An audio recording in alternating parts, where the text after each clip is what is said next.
Hey, everybody, and welcome to the SEAL Podcast, episode number 160. I reckon we're around about 3/4 through January 2023. My name is Fraser. I'm joined on my left by Neil Hello. and on my right by Dave. Hello. Welcome, everyone, to the show. Thank you, gents, for being here. Pleasure as always. Hello, Hardy Dan. Hello, Mint in the chat. Nice to see some familiar names in the chat. Right. Okay. Episode 160. Feels like it should be a milestone. I guess it isn't really. Well, we could have had 150, I suppose, but didn't bother. Yeah. Oh well. Okay. All right. Well, let's move on. And as usual, we'll start off with Neil and his footy stuff. Right. Okay. So exciting game week, wasn't it? Was it exciting? Well excited. Oh, I've changed it. I mean, I've changed the league name, by the way. I've added Seal Pods to the start. Yeah, I saw that. Yeah, that was nice. Because you can only have 30 characters, so I couldn't put podcasts because it didn't fit. So yeah, it was some pretty high scores around. No one broke the 100 mark in our league, bearing in mind there was a double game week. But someone got pretty close. I thought I was in third. No, it wasn't you, Dave. Sorry. I thought I was in third, and then after all the points had been sorted out at the end, Sam Hockley, the lesser known and spotted Sam Hockley, has managed to jump above me into third, whereas I was third at one point. But they're only ahead by 1 point. You get them, champ. They got 97 points. That's pretty decent. I think they had played a card, though. Played one of their cards of some description. I see Lord played his bench boost last week. Got 78 points. Still in second. Paul Davies, still top, got 82. Pretty good. I got 88. And I haven't played any chips. Or have I? Because I'm on a wild card for this weekend. Despite scoring 88 points this week. So I've not been happy with basically all the players that I've left out of my starting 11 just being total shit. So I'm like, I'm going to need these players at some point. So I better sort that shit out. So I've made about 5 transfers. Ooh, attaboy. Like replaced all of my benches because they were just basically crap. But now I've got gone back to the whole problem of like, now I've got a decent bench. They're going to score points and I'm going to get annoyed because they're not in my team. So I think you just resign yourself to the fact it's going to happen, and so be it. Yeah, exactly. I've got a load of differentials in my team now, as well as the stalwarts like Haaland. Rashford is like the latest, almost must-have player, and so yeah, Paul Davies. I was looking at his team. He's something like, was it 30,000 something in England or something? Oh yeah, and is in the top 90,000 overall. I was like, that's pretty fucking good going. So yeah, that is good. Yep. Yeah, because there's about 5 million people or something playing the game. So yeah, fair play. It's going to take some cash in, but I'm just chipping away a little bit every week, only by 5 or 6. But I'm having a pretty good January. How are you getting on, chaps? Better than Dave. I feel like I'm starting to put in consistently average or above average rounds. That's not bad. 73. You got. Yeah, it'll say I'm going to save a little bit of face. I reckon I can climb a few more places. If I can get to top 10, I'll be extremely happy. And I'm not a million miles away from it. So yeah, well, Dave's gone up off the bottom. He's only the second strongest team now. He's got 41. Should have posted. I looked at Dave's team and I was in a word horrified when I looked at his team. Yeah, it needs your garden needs tending. You David. need to play your wild card. Yeah, I need to just start afresh. Yeah. Just give it a freshen up, just to give yourself a little boost off the bottom there. Yeah, I've been listening to the official pod and all that stuff. People taking -4s. I've not taken any minus points, I don't think, since early on in the season. And, yeah, you got better at that. That's good. But I am, Used like I say, I am on my wild card this weekend. We've got this weekend, then there's a gap for FA Cup, and then it's back on like was it last? Can't remember if it's the 31st of January or somewhere about that. It's the last weekend, the next weekend for FPL after this weekend, and yeah. So obviously with the cup coming up, people are going to be missing out if they go through and things like that. So some weird weeks coming up.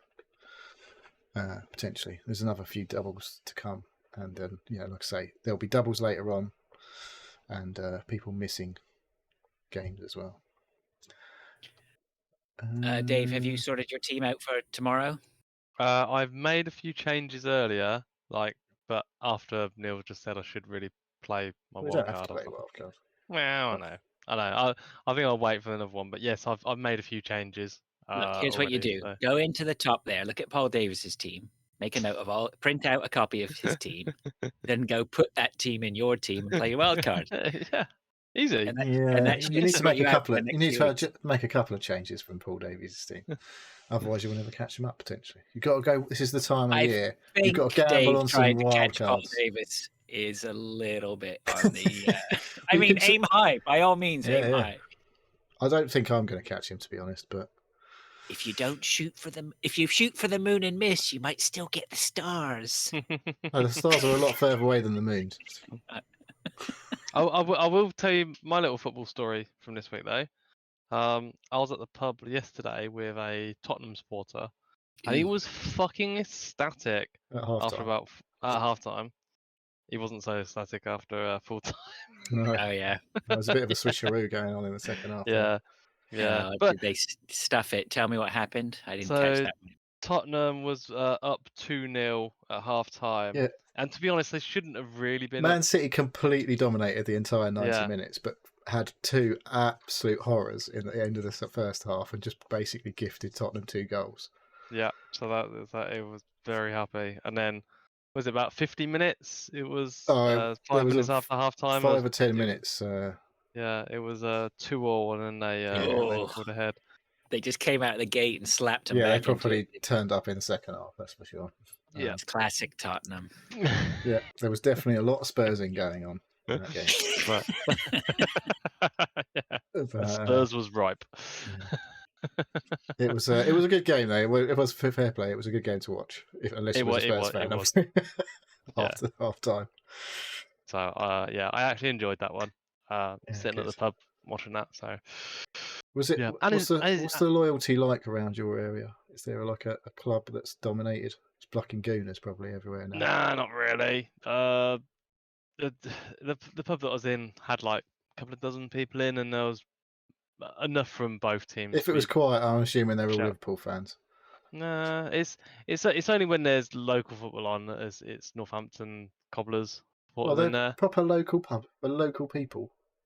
Yeah, well, it was like just down the road from the Sixfields football stadium. What, did they move the entire pub and it's now not at Sixfields then or something? You say it was there? No. It's opposite the rugby ground, but like just down the road from the Sixfields. But but anybody in our town that supports Northampton, that's like their sort of secondary support. But like everybody else support, there's a good selection of Man U, Man City, Arsenal, Tottenham. Yeah. All the Gooners have come out of the woodwork now this season, haven't they? Yeah, well, they're not as bad as Liverpool. Well, supporters. They've all gone into hiding again. You won't hear from them lately. No. Anywho, so nothing exciting. Well, it's Man United Arsenal on Sunday. Yeah, No, it's not the last game. It's the last game of the Saturday Sunday, and it's Liverpool Chelsea on Saturday to kick things off this weekend. Ooh. So the two sleeping giants, Liverpool and Chelsea. I think they're 9th and 10th or something, both of them between them at the minute. They're both absolute horrors, yeah. But some good signings coming up. So there's a lot of new players entering the game. Couple of exciting talents entering the Premier League as per usual. I don't know if we're going to break the record for a January transfer window, but it's fucking crazy as ever. with 10 days to go, there's already spent, fuck knows, as Chelsea just spent an absolute fortune. They spent something nearly like 500 million or something since that new Oof. guy's come in. It's absolutely mental. So these new players that come into these clubs in the transfer window, they'll be available to be chosen in the fantasy league. All the new players, well, most of the new players are already in, I would say. There's unless there's new happened this afternoon, this evening. And once they're registered and everything, I think they enter the game the following day. So Right. Well, to get a number, shirt number, I guess. yeah, I don't know if it's that they're waiting for. Once they're registered with the FA and all that shit, they then suddenly appear the next day, generally. All right. Anyone to look out for? New players coming The in? new guy for Chelsea is very exciting. Apparently, Mudryk. Arsenal were after him, and then Chelsea swooped in and paid him a fuck ton of money to go to Chelsea instead of Arsenal. So he might as well just get paid a shitload of money and win nothing, rather than go to Arsenal and win the league. So, yeah. Ouch. All right, let's move on from football. Rom. Thank you, Neil. We have some listener mail in.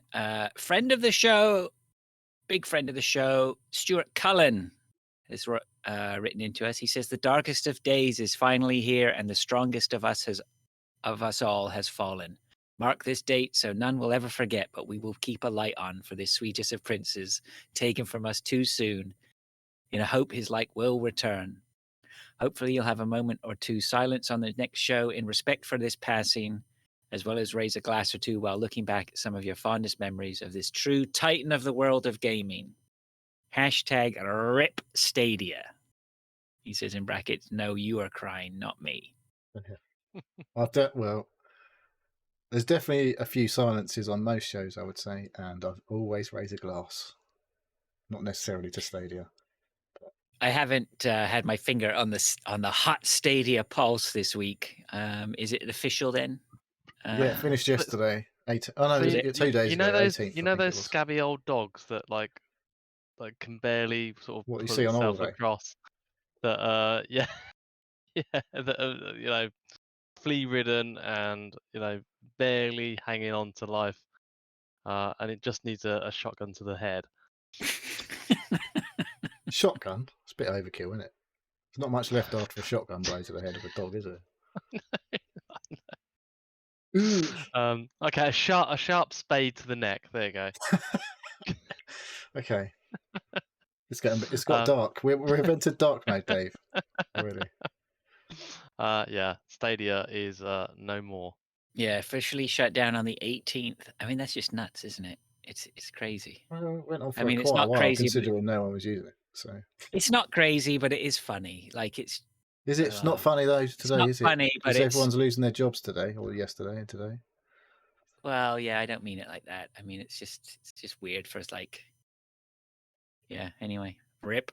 Yeah. In 20 years, when everyone's got gigabit internet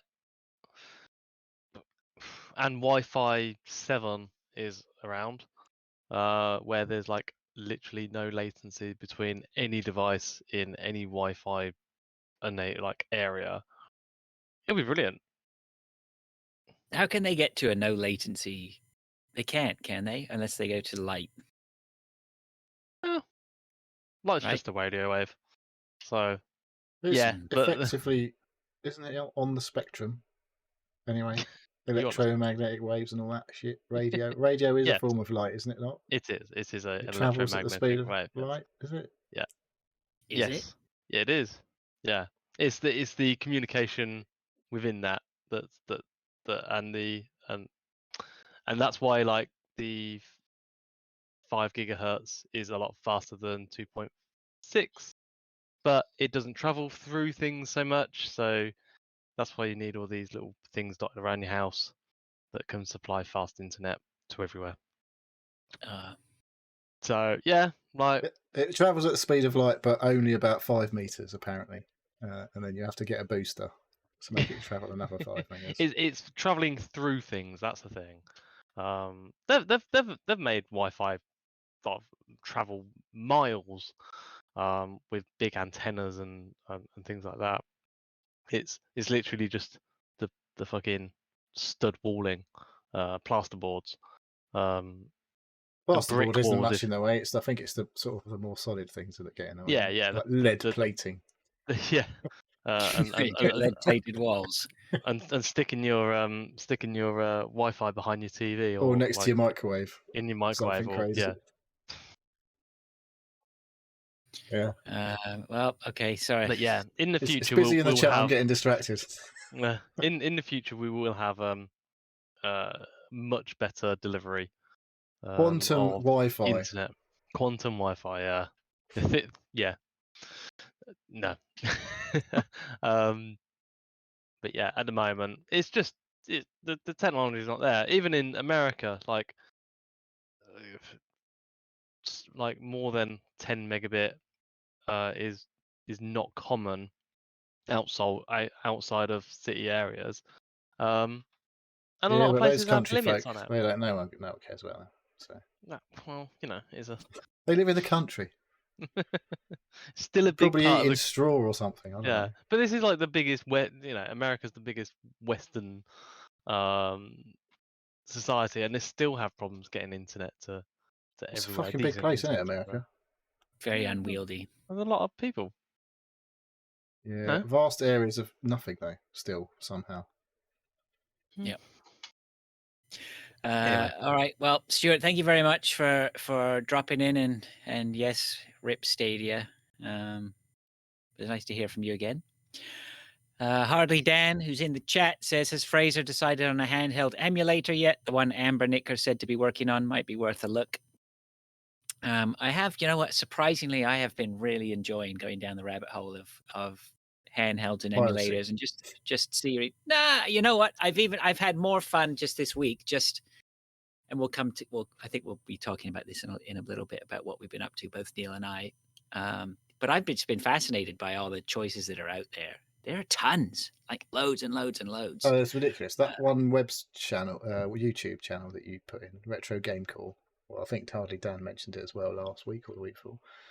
There's just fucking loads of different devices nowadays.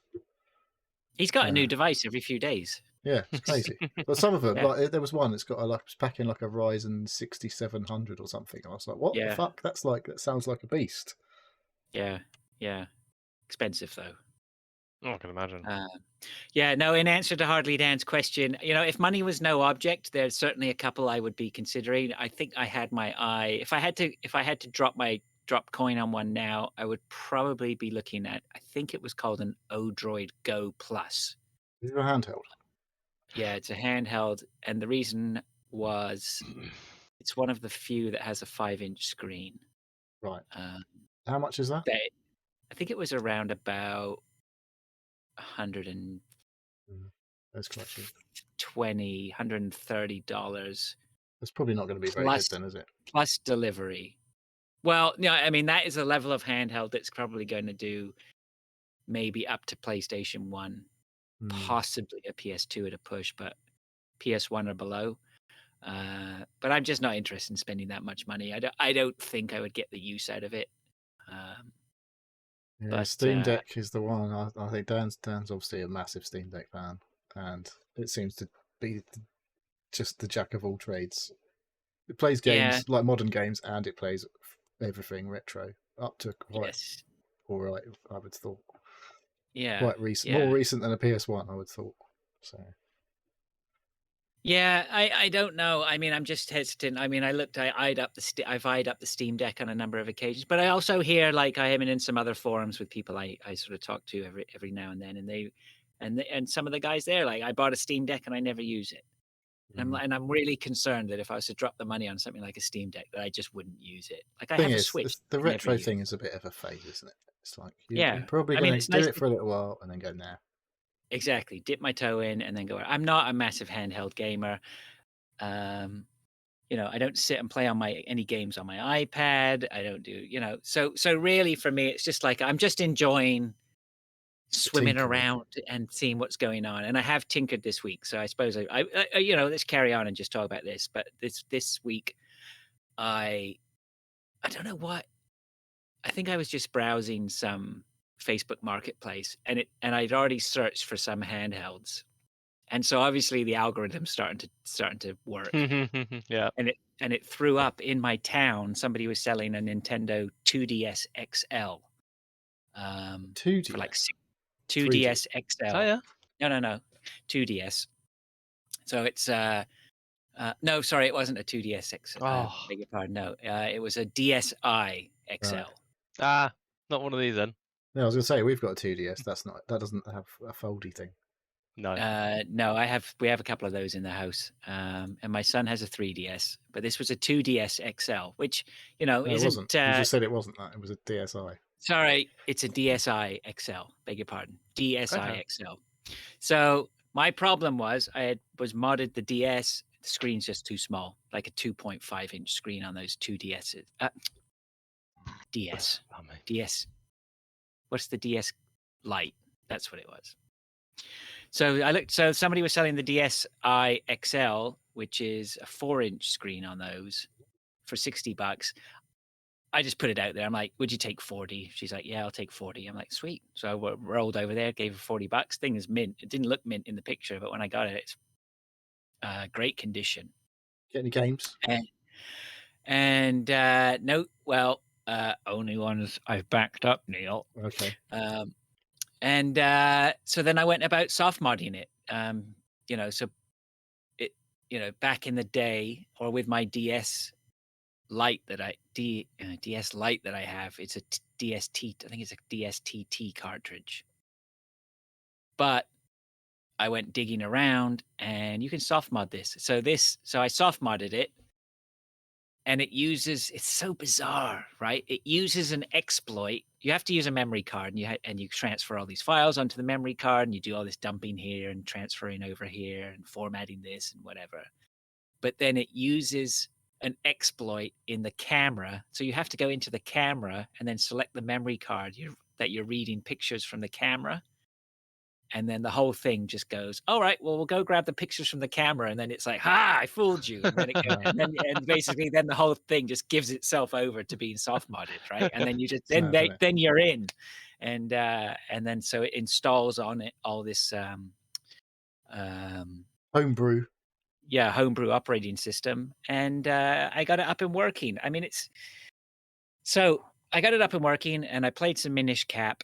And I've got the GBA games on there that I want to play, which is great. And it's a nice big screen, so I'm super, super pleased with that. But still, at the end of the day, it's like it's still a bit of a faff to get to the game. What are you using on there then? Has he got a RetroArch on there? Or? No, it's not RetroArch. It's called, I can't remember what it's called. Twilight, I think it's called. Twilight Plus Plus or something, I think. And I think something like the dedicated handheld, like an Anbernic or an Odroid, would have better, like when you're playing around with the Nintendo systems or the Sony systems, like I think they can be very sketchy when you're trying to break into those, right? Break them down. But I think a dedicated third-party handheld like an Odroid or an Anbernic would be great. I just don't want to drop the coin on it. But yeah, that DS IXL, nice little bit of kit, yeah, and like I say, it's in great condition, so it's really cool. I don't know what I'll do again. I'm not done with all this stuff. Are we talking about yours? Yeah, for sure. Well, I managed to finish doing the Vita hack last weekend. And that was all soft, right? Yeah, well, it installs new firmware basically, which spoofs everything into thinking it's a different version and all that sort of stuff. So it still largely looks like a Vita when it's done. It's just you can put loads of other stuff on it. But yeah, my other SD2 Vita turned up on Saturday and just worked straight away. Honestly, I think the reason people say to get one of these big cards is obviously you can put tons of stuff on it. But I've got a 256 gigabyte SD card in there. And I've probably got about 2 megabytes of files on there already. Yeah, right. I'm like, I'm not really playing any big games on it. It's just all SNES games, and they're tiny. I'm not really sure I needed to faff around with that. I probably could have just got away with using it because I already had a 32 gigabyte memory card from a Vita one. because I had a load of download games or downloadable games on my account. So I was like, I'm going to need a card to put them on because it has no memory at all, basically. Pretty much the 1000, the original Vita. This 2000 with the LCD screen came with a little bit of memory in it that you could use. It wasn't a lot. But yeah, I probably could have got away with just using the 32 gig card that I've already got. Because I don't know if I'm doing something wrong, but I have to put stuff onto the memory card from my PC and then move it across with the file manager thing. I mean, I can just download a load of like people have just made games. There's like this alternate marketplace on the Vita when you've hacked it, like that people have made their own games that you can't obviously get through PSN or anything like that. Or there's mobile ports of Android games, like Grand Theft Auto, for example, stuff like that. Yeah. But I haven't bothered with that. I've just been playing SNES games, or one SNES game particularly. I've been playing on mine, which is tiny, obviously. Yeah, I've got everything. I can still access it. I haven't bothered going back on the PSN with mine because I'm a bit like, I've got quite a lot on my account. I'm not sure I really want to go onto the PSN with my that's the other thing. Vita. I'm like, my account's worth quite a lot to me. Yeah, I could hook my this DS up to my Wi-Fi, and I'm like, I don't know if that's sensible. Well, I'm using it. I did sign in, but I haven't had anything weird go on yet. But I haven't actually been onto the PS Store. But yeah, I've got like custom backgrounds and all sorts of crazy stuff going on the Vita. I still find it quite uncomfortable to use. But when you're playing SNES games, it's not as bad because you can actually put your hands around the back of the screen. Because the problem with the Vita was the back of the thing is a touch screen. Right, yeah. I remember that. Buttons, yeah. So you can't, like when you're playing a Vita game, you can't put your fingers on the thing because it will like start doing shit or like moving the camera or whatever. It will do something usually. Whereas, so you end up like holding the edges of the Vita, and it's I find it a bit uncomfortable. But yeah, when I'm playing SNES games, don't matter. I can just put my hands around the back, don't care. But yeah, it's pretty cool. I have to say, like. I found out a lot of other things in the last week about what you can get and what you can play and stuff. So, obviously, fully legit. But yeah, I haven't done too much. I've got a couple of PSP games on my Vita. Well, you could kind of do that anyway, and PS1. But it's a pretty powerful little handheld. Copes a weird fit because I'm using RetroArch for the SNES stuff, and there's like 4 different what they call cores for the SNES. And they're numbered, so you think generally the way numbers work is the larger numbers are usually better, but it feels like the way I've been playing is the lower numbers are definitely better for some of the things that I've been playing. I don't know. I think it's a bit hit and miss. You have to find the right core for the right game kind of thing. But yeah, I'm using the 2002 core to play Chrono Trigger on my Vita. It might be that they've had to create additional ones for like a very limited case games where like only some games can play on like Core 2, and then like they've refined it even further so that Core 3 and 3 and 4. Because I think I've looked around on my DS, and that was the case on that. Is that there were certain releases of software to load up specific games that was separate because they had to do something different for very particular games. I don't know why. It was weird, but maybe that's the same for you on that one. Yeah, I found one that works nice for what I'm playing, so I'll just stick with that now. You can, like the way the Vita works, it's like what they call bubbles on the menu. Like I don't know if anyone's ever had one. You just like scroll, like a touch screen interface to like scroll through multiple screens to launch games. Right. And you can set it up so you just click on like a bubble, what they call a bubble, and it will load RetroArch, load the game and the core and everything. But I just like fucking can't be asked. I don't need loads of bubbles on my screen. I load RetroArch and I go through all the menus, and I ain't too bothered about making it easy that way. But yeah, there's a lot of stuff you can do with a Vita. It's pretty cool, and then it still works as a Vita, obviously, and you can still get all your old stuff that you may have got through PS Plus or all that shit. Well, I've got a little bit of retro stuff to talk about.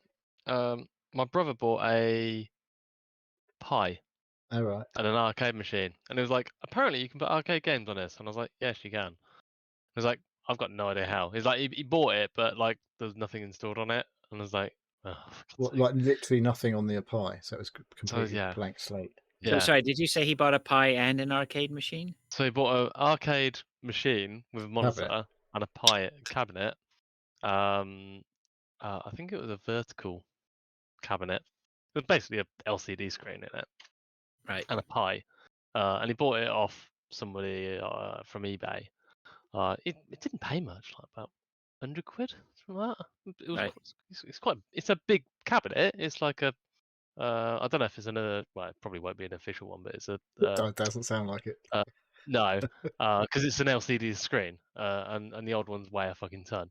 But it had like the Space Invaders logo and stuff on it. It looked pretty good. Right. But yeah, it came and was like, yeah, no, that's it. Just download it. And my brother's IT literate, but is not sort of great on it. So I was like, oh, okay, I looked into it. Yeah, just download RetroPie. What's it called? Archive.org. Yeah, loads of games that's on the it. place to go if you want anything. Yeah, and they're just archived games. Yeah, and not just games. There's loads of stuff on there. Not just games. But yeah, so someone's got to like, do the good work of making sure we can still access all this shit in years to come. Yeah. So yeah, literally, RetroPie is a bit of software that you can just download, and then I put on a USB that, and then download fucking shitloads of games, like a couple of dozen. Just that's top ones. Rookie numbers. Those are. I was just like, oh, try them, and he's played like Street Fighter and Outrun. Outrun's got its own thing, I think. From what I saw, it's got its own like retro on the RetroArch. It's got its own core. Outrun. Is it? Oh yeah. I don't know. Just and some pinball games as well. He said that this runs brilliant on it. Perfect. Like no hitching or anything. So it's like, oh, bonus. It keeps him happy. Yeah. Well, yeah, there's a lot of stuff out there. Yeah, I was just going to say, I mean, regardless of the games, I'm going to spend more time just in the rabbit hole learning about what's out there. I find it, fascinating. It's just nice little niche sort of industry going on in the background there that haven't paid. Is it an industry though? Attention. I'll tell you what, with the amount of handhelds being released, I don't know. Well, the hardware side is definitely an industry, but the software side's definitely a bit. Yeah, not so much. Okay, all right. Well, we'll be coming back to some of those games, no doubt, when we talk about what we've been playing. We have a Lord quiz, which is super duper. So, without further ado, question number 1. What United States president was asked and declined to voice the in-game president character in Fallout 3? What United States president was asked and declined to voice the in-game president character in Fallout 3? Clinton? I was going to say Clinton. So we all agreed we're all going to say Clinton. Okay, well, we're unanimous on that one then. Question number 2. What games did the famous actor Robin Williams reportedly name his children after? What games did the famous actor Robin Williams reportedly name his children after? I don't know the names of his children. Is Zelda one of them? Zelda's definitely one. Yeah, but I don't know. What? Mario? Luigi. That would be because Waluigi. I they don't know. both I named know after Zelda. I know Zelda. Zelda is definitely one. I don't know the other. I don't know No, the other. me neither. Maybe Zelda covers both. Yeah. Maybe one's called Link. Who knows? Link and Zelda. Yeah. Hmm. Or I don't know, I've- Bobblekin or whatever. Yeah. Do we want to put another one in, or are we going to go for Zelda covers both? Yeah. Yeah. That's There'll all be we've some got. other names in there which we What forgot. games? What games? There's going to be two There's games. got to be Isn't there? well, one's huge on Nintendo, obviously, but I don't know. Maybe it's Sonic. Sonic. I'm going to say Zelda and Street Fighter. Okay. Mm. The other one's called E Honda. All right. Well, I'll just piggyback on Dave for that one. Okay, we're good. Neil, you just Yeah. joining us on that one? Yeah, Okay. yeah. Well, I could throw in Virtua Fighter or something stupid. But Stick with Street Fighter. yeah, I don't have to write anything else. lazy. Writing is hard. Yes. Question number 3. What country refused to provide a rating for Fallout 3 due to morphine use in the game? Well, What I've got a guess for this because there's the one country that seems to ban a lot of games based on things. And that's Australia. I was Oh. going to say New Zealand. I was going to say Germany. Germany Yeah, it likes could be Germany. Germany's big on them. On Aren't the they big on the drugs. blood? Oh, yeah. I'd like the Australia answer though. I'm going to say Australia. Australia. Australia. I'll say New Zealand. Oh, we've got a rogue. Someone's gone rogue. Okay. Ugh. Okay. All right. Somebody want to look at the answers? I can do the answers. I'm ready to do the answers. Thanks, Neil. So, question number 1: what United States president was asked and declined to voice the in-game president character from Fallout 3? The answer is Big Bill Clinton. Well, according to Mr. Lewinsky, anyway. Yeah. Hey. Number 2: what games did the famous actor Robin Williams reportedly name his children after? The answer: Zelda, Legend of Zelda, and Cody from Final Fight. Final Fight. That's so close. So I mean, close. We had a fighter in there. That's pretty Yeah. impressive. All right, that's half a point. Final at Fight. least. Oh, Final Flight it says here. Actually. Final Flight. Final Flight. It's Final Fight. It's Final Fight, isn't it? Yeah. Oh, Law's question- turned up just in time for his quiz. Chat. Mhm. Was almost in time. We're crushing it, sort of. We've got everything right so far. Number 3. What country refused to provide a rating for Fallout 3 due to morphine use in the game? I reckon you might be right with Germany now saying that, but it was Australia. Yay! Nice. 2.5 points out of 3 I was in the right hemisphere. There you go.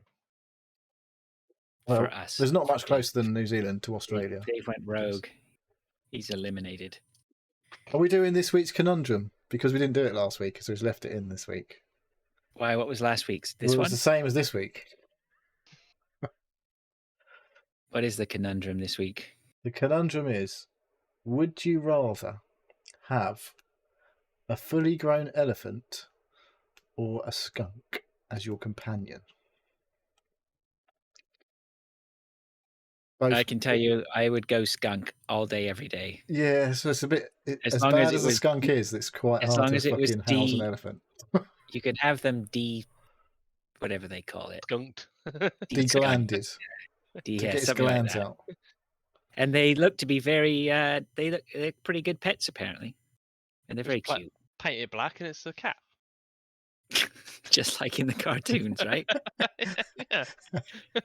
As it's just wandering around. Oh, no, that's the other way. The cat wanders Yeah. underneath the paintbrush or something, Yeah, right? it gets painted a white Right. stripe on it. Yeah. Yeah. What was that his Um, name? Pepe Le Pew. It was Nice. Pepe Le Pew. Mm. Yeah, I don't know. It depends what your job was. If you were an outdoorsy person, I'm sure an elephant would be quite. If you were handy as travelling well as- across some mountains, then maybe some elephants would come in handy. I don't know. I think Yep. if land and money was no issue, maybe an elephant would be pretty cool. But as it is, I live in Could sort of kill a you though pretty quite easily, Oh yeah. yeah. just on You by accident. You could take up like logging. They're quite good for hauling logs. Being in Canada, full of trees. Not for much longer. Not with Fraser and his elephant. No. Is that your trunk? Hey, You wouldn't need your car anymore. All right, I vote skunk. yeah. You always vote Skunk. skunk. Anybody It's else? been a while since I've had some skunk. For my lifestyle at the moment, yeah, the skunk's more practical. That's 2 skunks, Neil. You skunk or Yeah, elephant? totally skunking.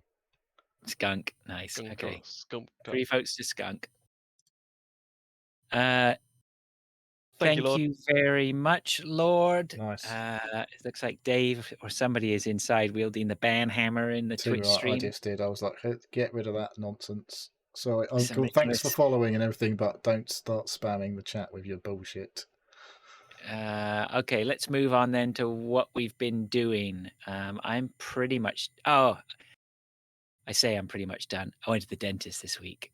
I went to have a filling replaced, which it was Thursday morning. I booked it for 8 o'clock in the morning. I was like, let's get her done and out of the way.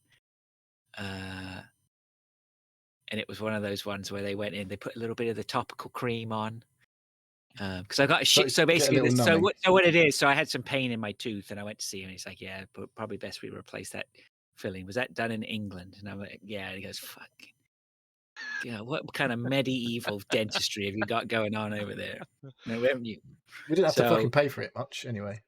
And yeah, it was just that sort of like they went in topical on top, then they come in with the needle, and I'm like, I'm not looking forward to this needle at all.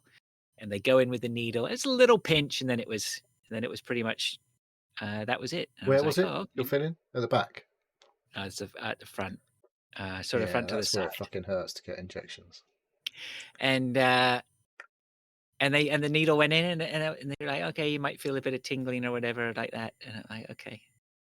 And then they go, right, okay, now let's do the proper needle. I'm like, oh, you gotta be fucking kidding me. And they came out with this bigger one. And that's the one. He goes, well, this one we're injecting right into the bone. And I'm like, oh my God. And that was a really odd one. He was like, you might feel your heart rate start to increase. And boy, was he right. It was like back doing old bit of Billy, wasn't it? Like just my heart. Except you're strapped in holding a fucking arms of a chair. Yeah. Going, yeah, I mean, like obviously it's not nice, but you know what? I have a real appreciation for how much better we probably have it than I like that. I think there's nothing that makes me more glad to live in times like this. Like anybody who says, "Oh, I wish I lived in the '60s," you can fuck right off. I'm not going to the dentist in the '60s, right? Dentistry in the '60s was not like dentistry in the 2020s at all. Like they have some really nifty, snazzy stuff that makes things all right, or at least better than they used to be. And like within the hour, like I was trotting on my way home. Not in Australia, though. No, fuck you if you're in Australia. You don't get any drugs. Oh yeah, no morphine or anything. So yeah, it was all right. I mean, it was stressful, right? I mean, it really was. It's not great, is it? Well, nobody goes to the dentist for a good time, do they? No, I don't know. It's not a good time. I'm always very happy when I leave the dentist. It's funny. Yeah. So that fried my brain a little bit on Thursday. But there you go.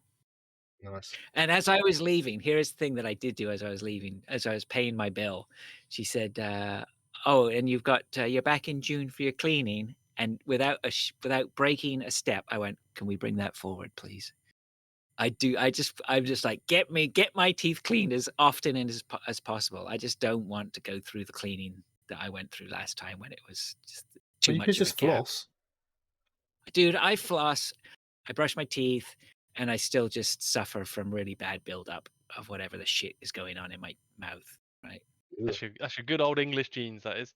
Yeah, so just get me back in for March or whatever as quickly as possible. It's just make the cleanings easier. Sort your phone out. I can't be bothered. I can't do anything. It's all the way over there. Yeah, so I don't really Didn't have sound like much. it sounded like it was on your desk. I don't have much else to. It's my super mic. It picks up everything. I don't have anything else to talk about. Neil, why don't you go next? Have you not watched the show? The show that everyone's shitting themselves about? No. I watched it earlier while I was doing the ironing. Toulouse. The Last of Us show. Is there only one episode out at the moment? So far, yeah, one episode. I'll wait until they're all out and then I'll do that. Well, you'll be waiting a while if they keep dragging it out this long. Fucking hell. I can't wait for the bit where you stand in a corner, where he stands in a corner for like 10 minutes watching the clickers move around, not doing anything. It's quite faithful to the game, apparently. Yeah, so I don't think it's going to be that faithful. I've seen some screenshots side by side. assume he's going to die at least 100 times during the filming of the TV show. But all these TV shows just drag it out a bit too long for me. I'm like, the first half of it, well, I was pretty bored. Did I do any spoiling? I didn't know if I spoiled anything, did I? What, dying 100 times in the game? Is that spoiling it? I don't know. Yeah, it's just fucking the first half an hour just went on way too long. I feel like it was only 10 minutes in the video game and it was like dragged out for fucking ages in the TV show. But maybe it was half an hour in the video game. I ain't played it for a long time. I was going to say, did you Fraser it and just like skip all the story bit at the start? Skip story bullshit. Like Fraser could probably watch this and not have and actually wouldn't have a fucking clue what was going on because he hasn't seen it all. Not interested. Yeah, so I don't know. It's very nicely shot and all that hoo-ha. It's high production values, but she's annoying. Sorry. Oh no, it's not getting much love here. Defoe's going to be disgusted with us. I know, but fucking, she was annoying in the game as well. To be fair, but yeah, found her quite irritating in the first episode. Hardy Dan says he's looking forward to the bit in season 2 where she tries to play a guitar with a touchpad. Yeah, I haven't played 2, so that's a spoiler.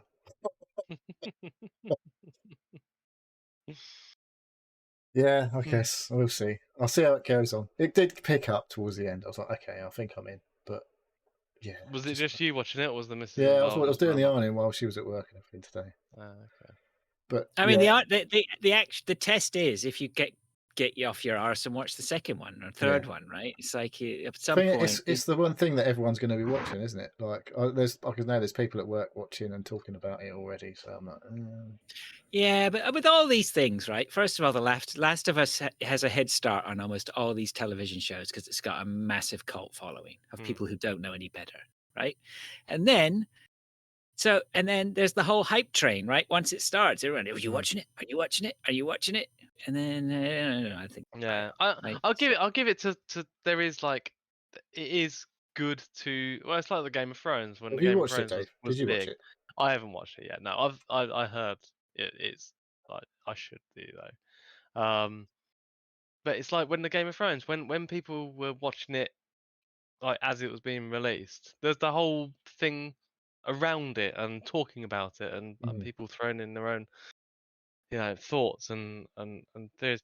When you get big sort of series dumps on Netflix or anything, people will just watch it at their own time, and that you don't have so much hype around it, and talk at the same time about it. So that is good, I suppose. Whereas being released weekly, at the same time, I don't want to watch stuff weekly. I just want to watch. I want to sit down and if I've got binge just it. smash through it. Like me and the missus this week, we smashed through Taskmaster season 14. 14. 14, I know. That's mad. What is that? Taskmaster. It's funny. It's funny, yeah. So a comedian. It's not like The Last of Us. No, a comedian sets other comedians, 5 comedians, every episode a couple of different tasks that they need to complete, and they complete them in the best time possible or I think we've correctly. talked about this before. Yeah, It's fucking good. hilarious. It is It's good. really Well, I've good. not watched. Is I've it? only watched about probably 3 or 4 episodes of that in total, but every one I've watched has been hilarious. Yeah, it's been copied around the world on various different TV networks. So yeah, if Canada hasn't got one yet, it probably will do. But yeah, it's very good. Do they have any it originally- comedians in Canada? Yep. Just not in Canada. They're all in America. Yeah, They all go they to all pretend to be Yeah. America. All Yeah. right, So what else we anyway, it's all right, I suppose. Last of Us. Getting back to that, but like the fungus shit is good. Like the effects and all that shit is good, but. Oh yeah, I forgot. That's the point of it, wasn't Yeah, it? well, so they fucking changed it a bit, haven't they? Since like there's Have no spores, which is how fungus generally works, as far as I'm aware. Right. Like, as in how it sort of spreads and has sex or effectively or whatever, doesn't it? Spores. Well, infects other things. Yeah, but yes, okay, only okay. It's not as good as Slow Horses, which I have been watching this week as well. Season 2. Yeah, I keep hearing people saying that's good. I've got 1 episode left. I wanted to finish it before we recorded, but yeah. See, it's only 6 episodes, and I just like that is a program I could sit. That's weird. I can't watch a 3-hour movie, but I reckon I could sit there and watch 5 hours of Slow Horses quite easily. So, yeah, if you've got Apple or alternative methods, definitely watch some Slow Horses. Fucking really, really good. Yeah, I watched the first season. The missus wasn't really that. I've got the second season downloaded. She's not that bothered, so I might watch it on my own. But I really enjoyed it. I thought it was a really good. Yeah, it's like, do you remember Spooks before it got shit? Yeah, it's that kind of vibe. Like British spy shit. It's good. I like it. And Yeah. Gary Oldman's absolutely awesome in it. Yeah, It's they just- talk about the dogs a lot in the second. Not so series. much. They're not in it so Yeah. much, I don't think. Send the dogs on them. Yeah. But it's good. It's good. We started watching SAS Rogue Heroes last night, Oh, right. which have either of you watched that? Pilch watched it, didn't he? He was on about that. Somebody was raving about it, yeah. We're undecided. It was entertaining. It's a little bit over the top, which sort of bugs me a little bit. I think sometimes I like my historic war things a little bit more. Going to watch the new film. Less poetic license, I guess. What film? The film that's getting all of the rave reviews. What's it called? All Quiet on the Western Front's been remade, hasn't it? Or has it been remade, or is it? It was a book, wasn't it? But I'm sure it's been a film before. I'm not sure. I have a feeling I heard somebody say it's pretty grim. Yeah, Maybe I think it's probably let quite me know. dark. It's modern times when everything's grim. I don't know if you've noticed. Everything has to be Yeah. fucking awful. Otherwise, it's not Because authentic. everything is awful. Yeah, and I mean, war was pretty awful. Let's be honest. Nah, look, It wasn't all retro- escape to victory, that's for sure. just do it's retro gaming. Have your pet skunk. Life is good. All right, what else we got, Neil? Okay, so an OpenReach person turned up today, and I'm on to full fiber. And Ooh, full fiber diet for Neil. yeah, I'm like jacket potato, fucking internet now. Except it's totally not a potato. It's fucking awesome. It's super fast. Like I'm 26 gigabytes to get him downloaded in like 10 minutes tops, whereas it was just like a couple of hours or whatever before. So what was you about on before? 500. Huh? What was you on? What was your speed? I was getting about 60 to 70 down, and now it's like Meg down. 500. So, Yeah. But the big difference was I was getting like 10 or 11 upload, and it's now like 70 or 80. That's good. Yeah, it's fucking insane. The upload is ridiculous compared to what it was. So hopefully streams will be a bit more solid, and I won't fuck up every time like that sort of shit. So maybe I'll do a bit more streaming now. Yeah, that's good. I mean, I've got decent down. We get about 350 here, which is more than enough. But our up is still capped at 10. It's just ridiculous. Yeah. Well, I'm getting the first month at 500 meg down as a booster for free, and I'm actually paying for 150. But I'm sure the upload is still decent when it goes back to 150. So we'll see how much when it goes Just drops download all your when it games drops now. back to normal. When it goes back Hurry to up. 150, we'll see what happens. That's it. Download the internet quickly. But I feel like I'll be like, I'll be going up to 500 at least, probably. But yes, so my phone's not working. They give me a fucking digital voice phone, doesn't work, which is great. But I don't really. We never use the phone anyway. No, I've had loads of people like use the digital one or get transferred over to the digital one. Fucking, they either don't transfer the number correctly or the whole service isn't set up correctly, and yeah. Well, it's like the guy's like, yeah, just sync it to your thing. Just press the button, do this, blah blah blah. And he's like, then he fucked off, and it just like every time I look at the handset, it's like cannot make or receive calls. I'm like, that's fucking good, isn't it? Yeah. I guess, to be honest, at least I won't get some fucking random from India phoning me to tell me that my BT has been hacked or fucking some bullshit. Or have you had an accident recently? No, I haven't fucking had an accident recently. Fuck off and stop phoning me. So yeah, I won't have to answer those calls if I just don't have the phone plugged in. Yeah. I've got a phone because I'm with Virgin. And it's cheaper to have a phone and the internet rather than just the internet. Oh, we don't right. even plug the fucking phone in. Mm. Nah. Well, they can tell you haven't got the phone plugged in. Maybe they'll charge you extra because you've not got the phone plugged in. No. Anyway, so we'll see. It's only his first day today, but initial impression is yay. No, you're online, so that's yeah, fucking. It was working. Well, at least I think it is. So, but yeah. That's good. What else have I done? I think that's it. I've got on your list. Yeah, I've done. I haven't said anything about Dolphin, which is that's right. Yep. A program on my PC which lets me play backups of my GameCube and Wii era games. Well, how does the Wii work? Because it was all motion. Well, this little thing here has a gyro in it, a DualSense. Right. So you got to have two of them and wang them around. No, it twists and turns and all that. It does everything on there. It's very clever. So all that shit worked. I was like, yeah, that's cool. So when you're bowling, you've thrown. Oh no, I'm not doing fuck. I'm not playing bowling, Dave. I'm not playing bowling. I played Wii Sports. I played Wii Sports to death when it came out. So I'm playing other games, one other game so far, really. I've got a few others to go through because, So what are you playing? No, are you not talking about what you've been doing before we talk about what I've been playing? Oh, okay.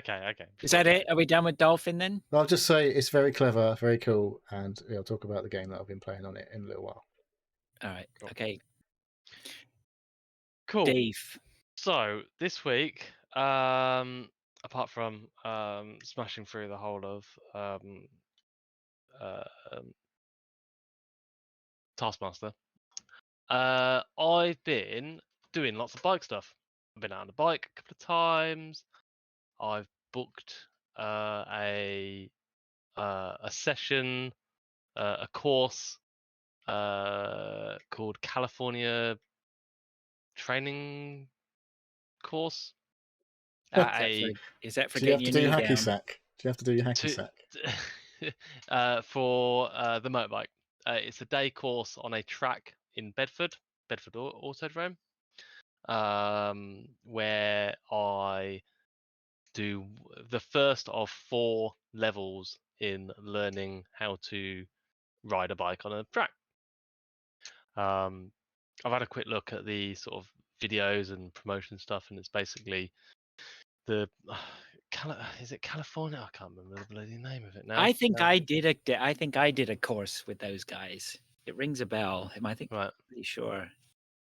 Apparently, it's the thing to do. To learn how to ride your bike professionally. Like a Californian. It's it's based off like a very successful MotoGP rider. I can't remember his bloody name. Keith Code. Is it Keith Code? It is Keith Code. Yes. Yep. I have the book behind me. Twist of the Wrist. Twist of the Wrist. Yeah. Yep. So he's designed this course, and it's done all over the world. And there's 5 places in the UK that they do this on very specific dates. It wasn't cheap for a day of track, but I was saying that I wanted to do a track day, and I was looking at doing a track day at Silverstone or Snetterton or something like that. But it's very expensive, and I'm very conscious that I'm going to go to this place, and I've got no idea what I'm doing. I'm basically just fucking probably like getting. I'll say I'll go into the shittest class, and just try and razz the bike around. And I'm fucking stupid, and I'm like, I know what I'm like. I will just go fucking hell to leather, and I'll come off, and I'll injure myself and fucking They ride the won't let bike you off. do that, mate. Well, They've got the yahoos coming in who are worse than you all day, every day, who think they know shit. We've had this conversation before. Is that once you're in front of people and they show you what they can do, right? Yeah, they'll keep you in check. So yeah. So I thought I'll just do this course. I'll start it. It's supposed to be a really good course. You get lots of track time. You get placed with a trainer, and they show you where to turn in, how to position yourself on the bike, how to control the throttle professionally. So I thought, fuck it, I'll just give it a go. So I booked myself on that in June, and then I thought, oh shit, I haven't got any of the kit. So I went and bought myself some leathers. I've got a one-piece leather suit. I bought as well. It's a very, very snug. The missus was very impressed. Nice. Which is, but yeah, Leaves nothing to the imagination. Doesn't leave much to the imagination. So yeah, it was yeah. I was like, I'm actually happy that I've done it, and I've been out on the bike a few times, even though it's been fucking cold. I've been out on the bike a few times this week because, as I said the other week, I got back into the biking bug again. I was like, don't know why I don't do it often, so I was like, fuck it. Yeah, very good. All right. Good. That's Okay. Well, it, we've got really. reports on that to come then. Yeah. So I've been looking back and I need some more new tires, and fucking tires are expensive. I don't really need Everything's new tires. expensive. But yeah, it's I'll Well, if you don't really need new tires, Dave, here I'm going to give you a piece of advice: don't fucking buy them.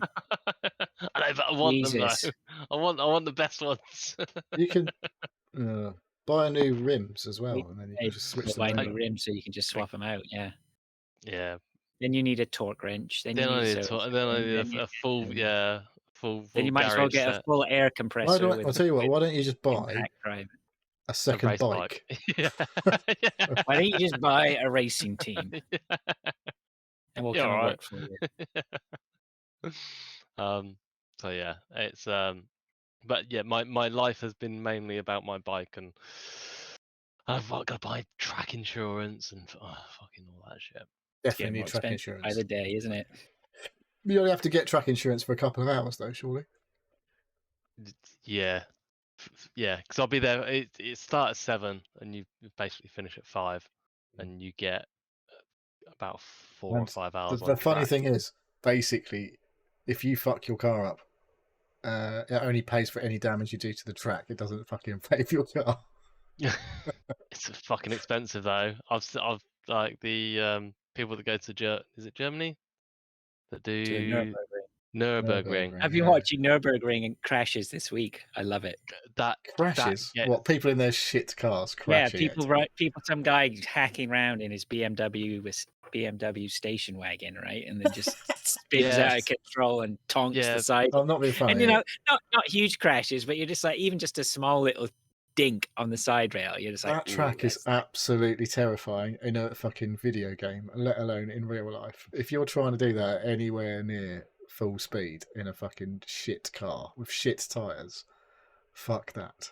Yeah, there's a YouTube channel dedicated to like just standing at one particular corner and watching all the cars crash her because that's where I mean, yeah. There's a bit in that where you have, like, in video games, obviously, I've only ever done it. There's a bit where you just go, like, your fucking foot to the floor, and there's a really quiet, it's like a straight. And then there's just a left hand bend. It's not much of a bend, but when you're going like 180 miles an hour, a fucking bend, even small, is fucking terrifying.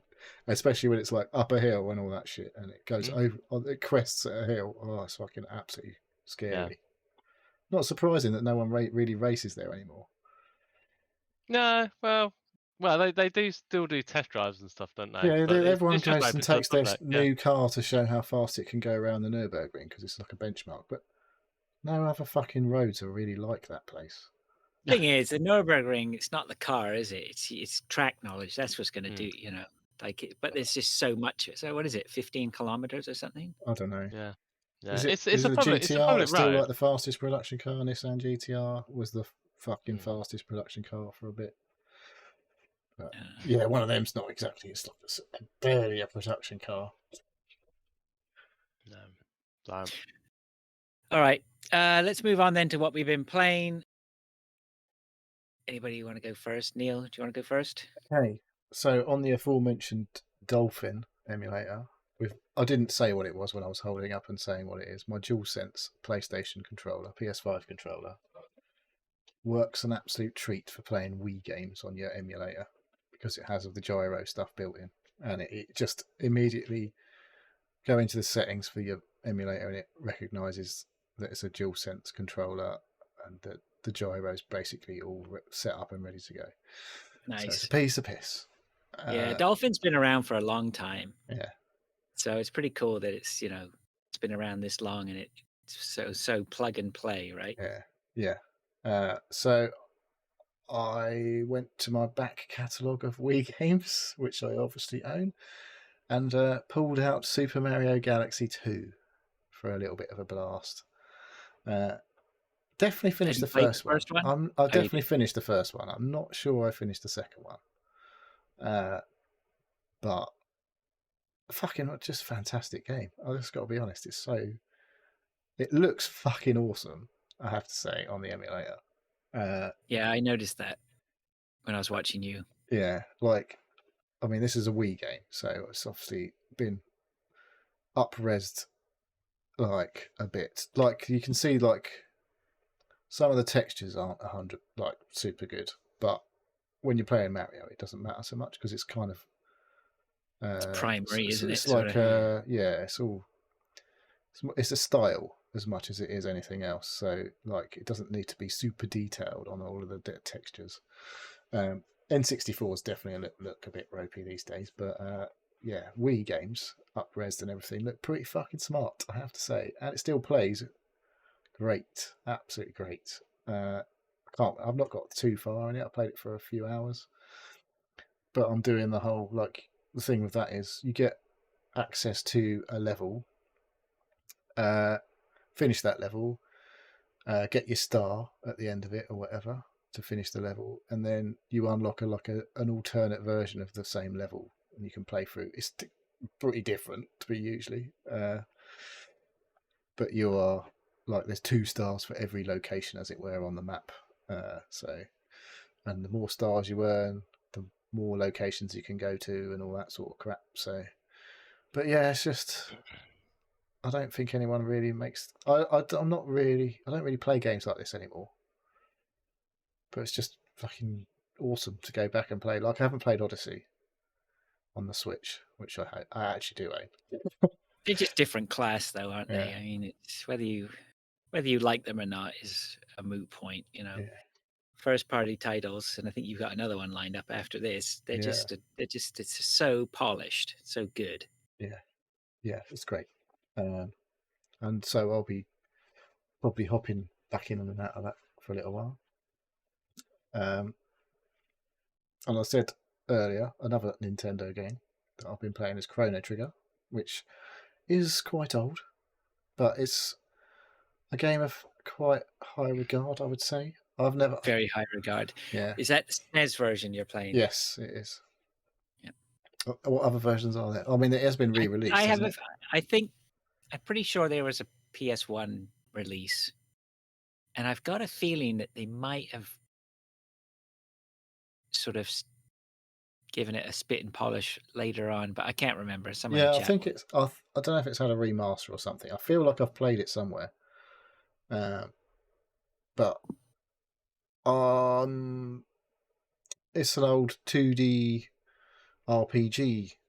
It's got an all right combat system. It's not quite turn based. It is turn based, but it's like a sort of almost like on a timer. Like you can see your bars building up before you can attack for each character in your party.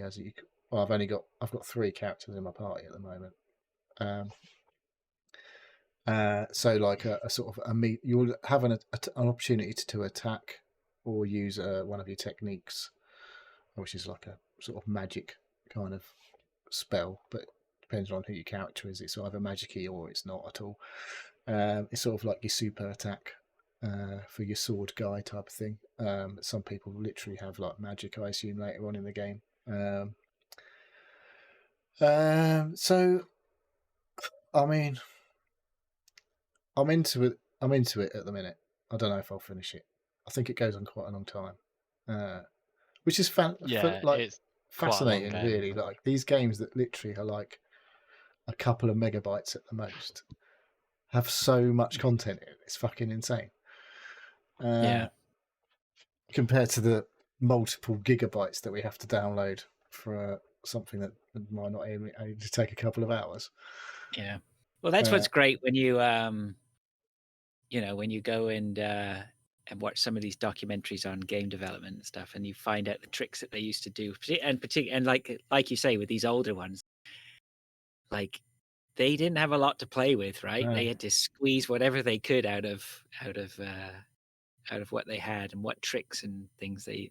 I mean, obviously, like visually, there's a lot of repetition in the visuals. Like there'll be like maybe a 16:16 pattern for the grass or whatever, or like the trees. So it just gets repeated and repeated and repeated. So it doesn't actually take up that much space. But it looks really. It's like a nice looking game, but like it's a 16-bit sprite based game. Yeah, I think it's the game I played before Final Fantasy VII. So it was like I thought of it as that was 2D... like a polygon game, wasn't it? That was that was a 3D isometric game. And because I didn't play Final Fantasy VI, I think I played Chrono Trigger, and I always associated it as being a Final Fantasy game, but it's not. But I think it's from I think it is Square Enix, from isn't Square. So I think it's the same creators, and I don't know. In my mind, I've always like, oh, okay, right. Well, Final Fantasy VII was the follow-on from that. I don't think it technically is. It was probably the follow-on from Final Fantasy VI, to be honest. But yeah, but I think because I played Chrono Trigger, and there is quite a lot of similarities between Final Fantasy and this. In the characters, the magic, the item usage, and stuff like that. I like that battle system because, like, I've played I don't know, a few sort of 2D RPGs, and it's like it's very strictly turn based.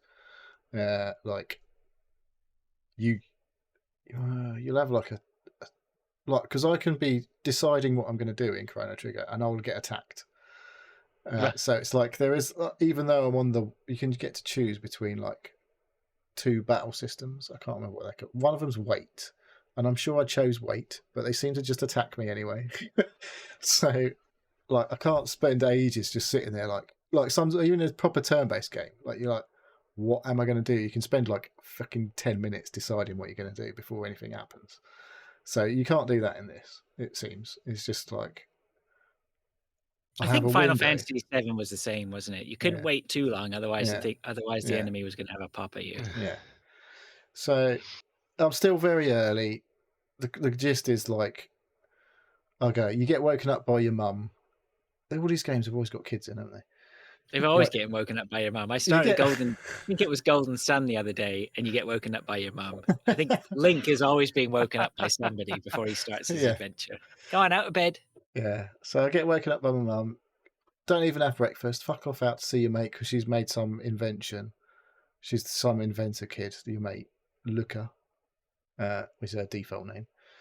And you go off to the market, and it won't let you go and see your mate until you've gone around and basically done the tutorial by visiting all these places and fucking earn a few bit of coin, learn some of the mechanics, and then you can go and see your mate. And she's made a teleporter.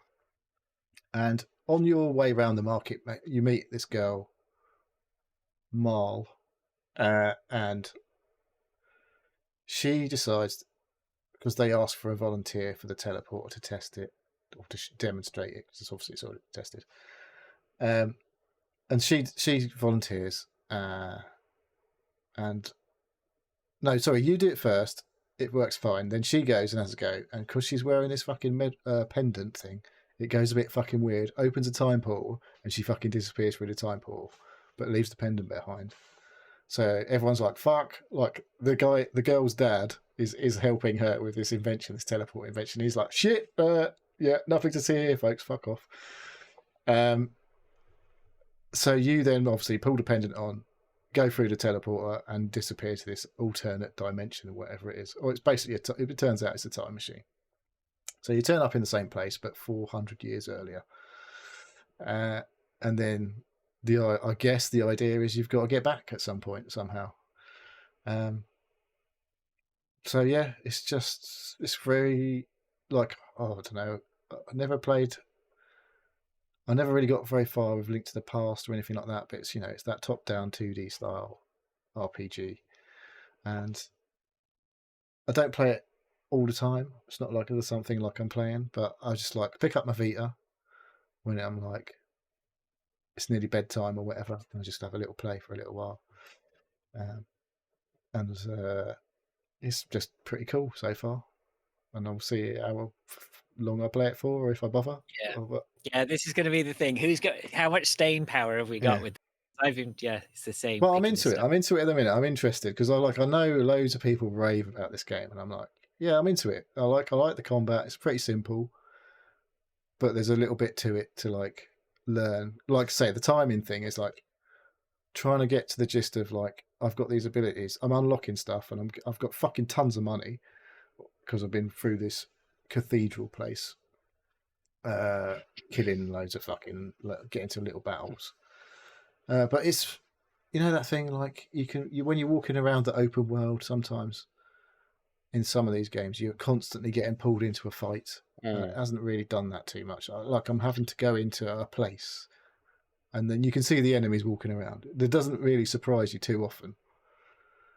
Like when you're in the larger map, I haven't got pulled into a little scrap, so I can travel around a bit. And then when you go into a location, then you might get a few scraps. So it's all right so far. I'm liking it. So we'll see. It was ported to PlayStation, which I think is one of the things that I remember. I think I said PlayStation. It was also ported to Nintendo DS, mobile in Japan. I'm not sure whether that was over here. It's on Steam. Probably on Steam, yeah. Probably on Steam. It is on Steam, do you say? Yeah, apparently. That's why I'm allowed to play it.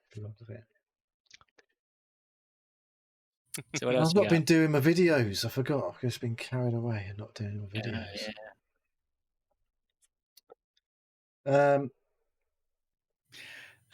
Okay. Right.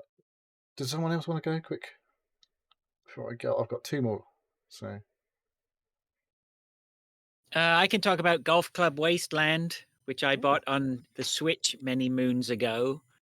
I think Stu Fowler was raving about it, and it looked pretty interesting. I jumped back into it because my Switch was hanging around the living room, and I decided to have a look into it.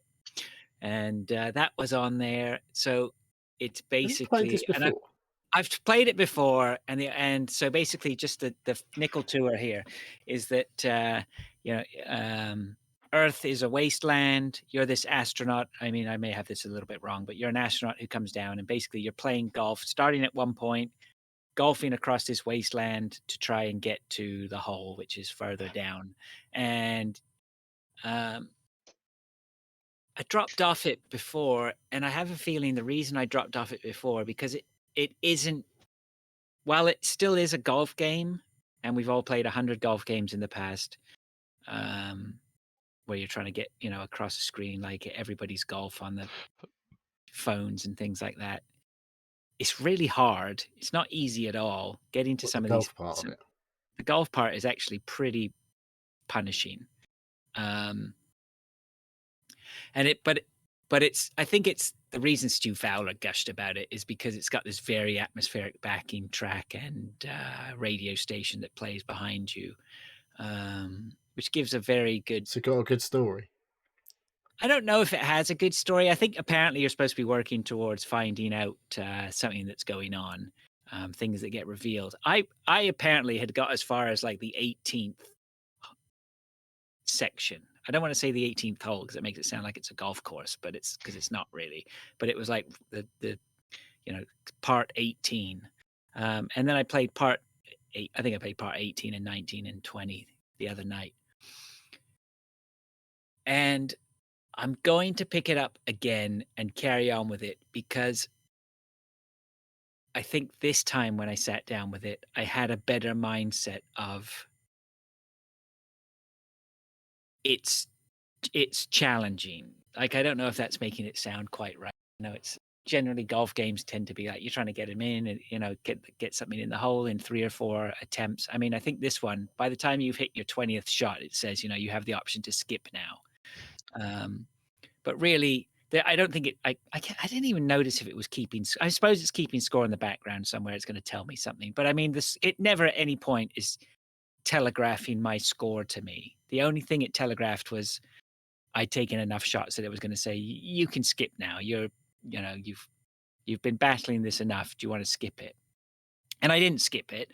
And I think that this is just it. It's just you need to sit down, just take your time, play it. It's going to be hard. The first challenge is just completing these, and then the second one, and then after that, perhaps you can go back and try and complete them in as less strokes as possible. I mean, Just the one course, generally, is it?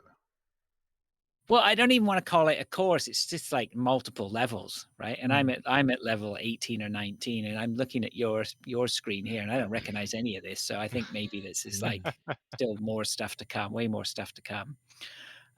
So anyway, so that's that. It's it's a small game. I don't think it I say a small game like it's a small indie game on the Switch. Yeah, so it was nice to sort of fall back into that. Yeah, so Golf Club Wasteland. Cool. Do you want to go back or on to Dave? Okay, Dave, do you want to do one of yours? I don't mind. I'll do one of mine. I will talk about Satisfactory for a little bit more again. Okay. I love Satisfactory. Satisfactory is, to me, what Minecraft was when Minecraft was created. An open world, create your own devices. And yes, there is, you do your own, you get your own, you extract resources and you create sort of factories to make things, to send stuff into space to get upgrades. I'm now getting to a point where blueprints are a thing, and you can basically create blueprints to just create huge expanses of things. And I'm getting to a point where it's less about making the things to get upgraded but making it nicely, well, you can see on screen if you're watching on Twitch, creating lines and just big resource generation facilities. And I'm just loving it. I've spent a lot of time, more time actually in the blueprints part now, where I'm creating factories that can use a single line of a resource of 120 outputs, sort of coal or anything really, and then use that to quickly make a facility where I can output things.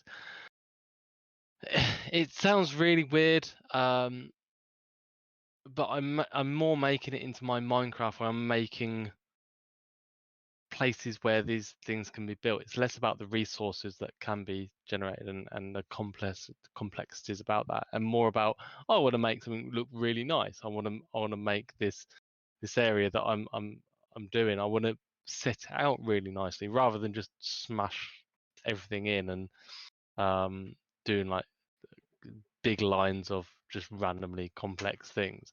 Actually, no, I want to make it look nice. I want to make a whole section where everything is hidden and just the resources output is shown. Or I want to do where my power is. I want all the pipes of water coming up to actually be really nicely laid out and not just randomly sprawling across the world. Aesthetics matter. Yeah, I'm getting a lot out of it. I'm actually, my creation, like it's less about the resources and about the sort of the setup of the factory and getting these things out. It's more like, actually, I want to make catwalks and things that I can't fall off of, or if I need to jump over these lines of resources because this is a normal path I take, then I actually make a nice walkway over it.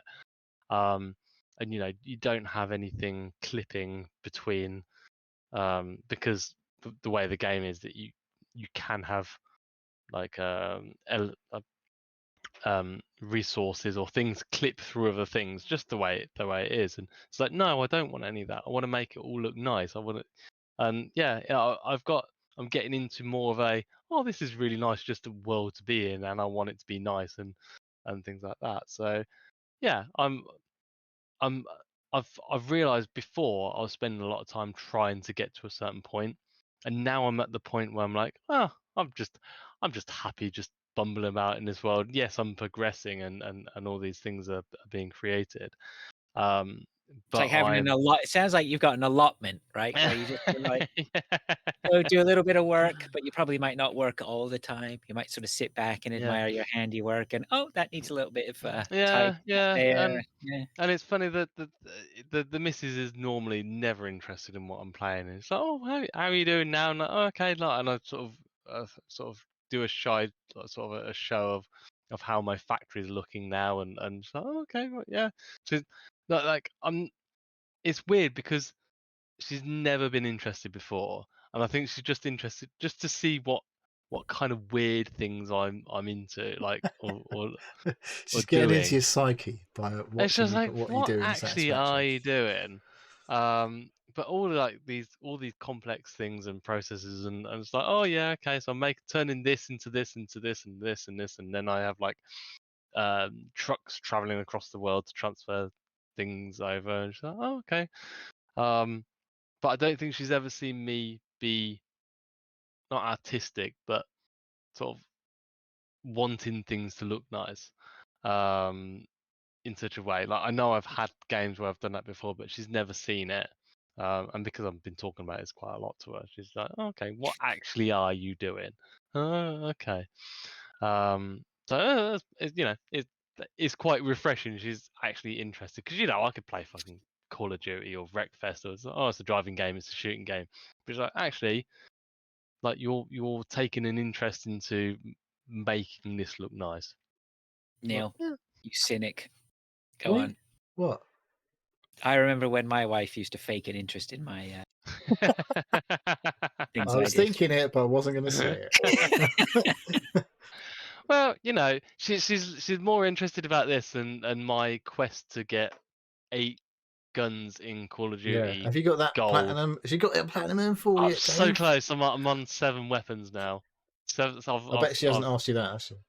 No, she didn't really give a shit about that. No. Yeah. It does look cool. As far as all these, like you say, it's probably the most Minecraft of like that.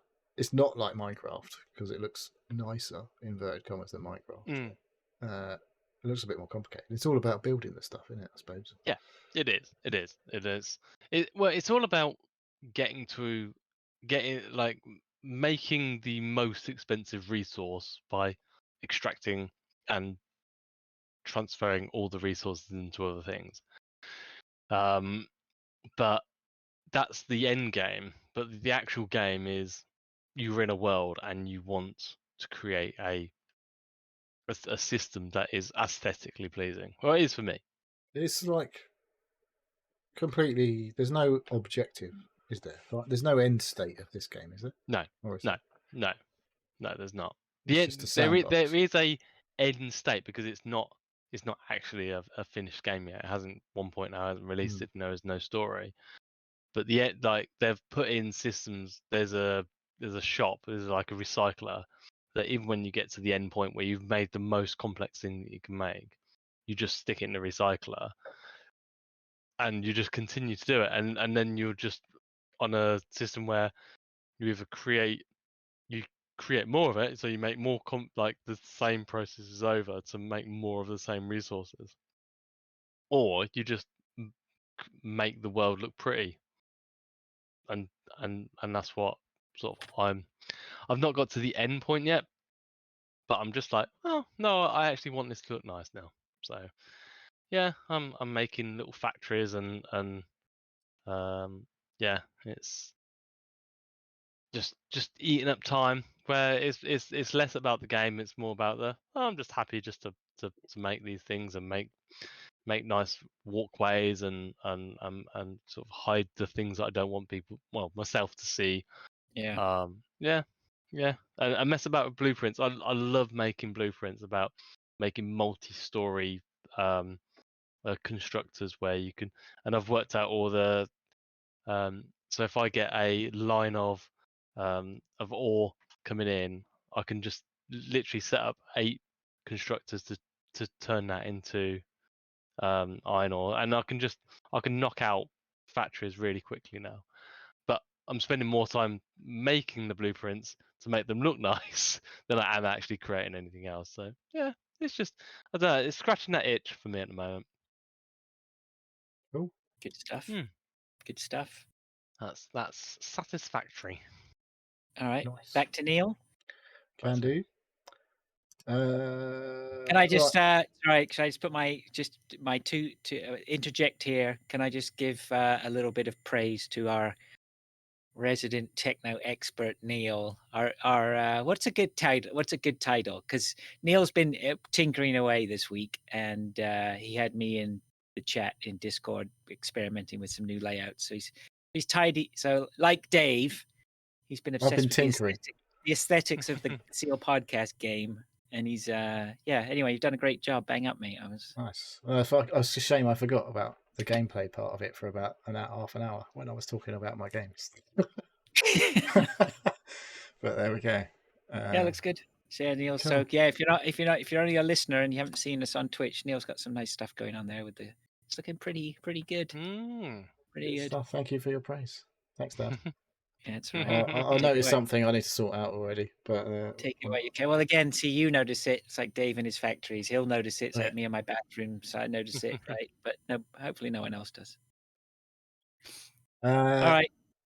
Okay, I'm going to leave another game to a minute. So I played a little bit of an Xbox Game Pass game. I think it has been talked about before, called Escape Academy on the older Game Pass. Oh, is this the I played this. Yeah, I've only played through sort of the introductory. Yeah, so it's an escape room game. I've got another game called Escape Simulator or something on Steam. This is on Game Pass. And it's it's more of a story to this game. It's like you are doing escape rooms, but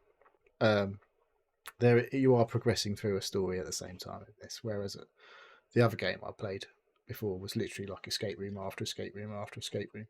Yeah. No story. So I've only played through pretty much the first, not even an hour probably. but I kind of like it. It's pretty cool. I needed a few achievements this week, and it looked like it might be a bit of fun. Doable. I've had it downloaded for ages, so I had a little go. So yeah, if you've been to an escape room, you kind of know what you got to do. You got to find some clues, find some places to put some numbers in things and stuff like that. You'd pick up on things that are around in the environment and use them to solve some little puzzles. Been fairly straightforward so far. It's scratching that itch that I've had, I guess, since I played the Case of the Golden Idol the other week. It's like it's a lot more simple than that so far.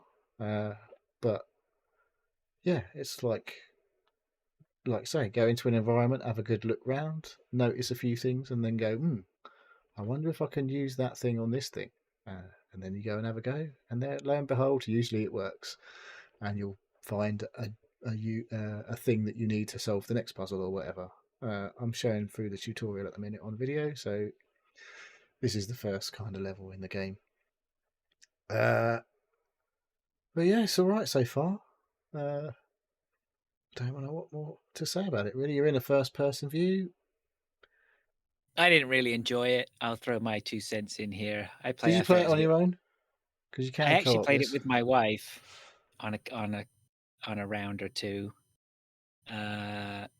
which was okay, I guess. I mean, it wasn't as much fun as I thought it would be. I just, I don't know. I'm not a big fan of escape rooms anyway. I think if you're going to play something like that, play The Room, which I thought I don't know. It's I've got I guess all four rooms. The rooms. Yeah. I've only played through the first one, I think. It didn't take me. Well, it's like I say, it's kind of nice looking art style. I don't know what, like cartoony looking art style, cell shaded everything. But you're walking around in first person. And yeah, I just know so far it's only 45 hours to finish the whole thing apparently. So I think I might go through it and have a go. But I kind of liked it so far. It's giving away answers on the video.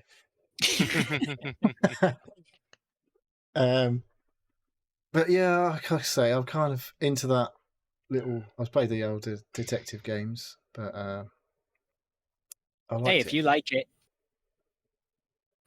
yeah, we'll see. More power to you. See if I finish it. Maybe next week's Xbox rewards will require me to get more achievements, in which case I'll probably carry on playing it a bit more. But I might leave it till Tuesday to see what the rewards bring. But yeah, it's all right. Okay. All right. Should we back down to me then? So okay. I'm sure I've seen something about this somewhere. Yeah. I'll set the story rather. I don't know the best way to talk about this. So I was on my iPad last night, and I can't. Oh yeah, I was in a Discord group that I'm in reading. It's a quite a cool Discord, and there's a lot of industry guys in there who really know their stuff. And they were the Seal podcast. No, it's not ours. And yeah, I was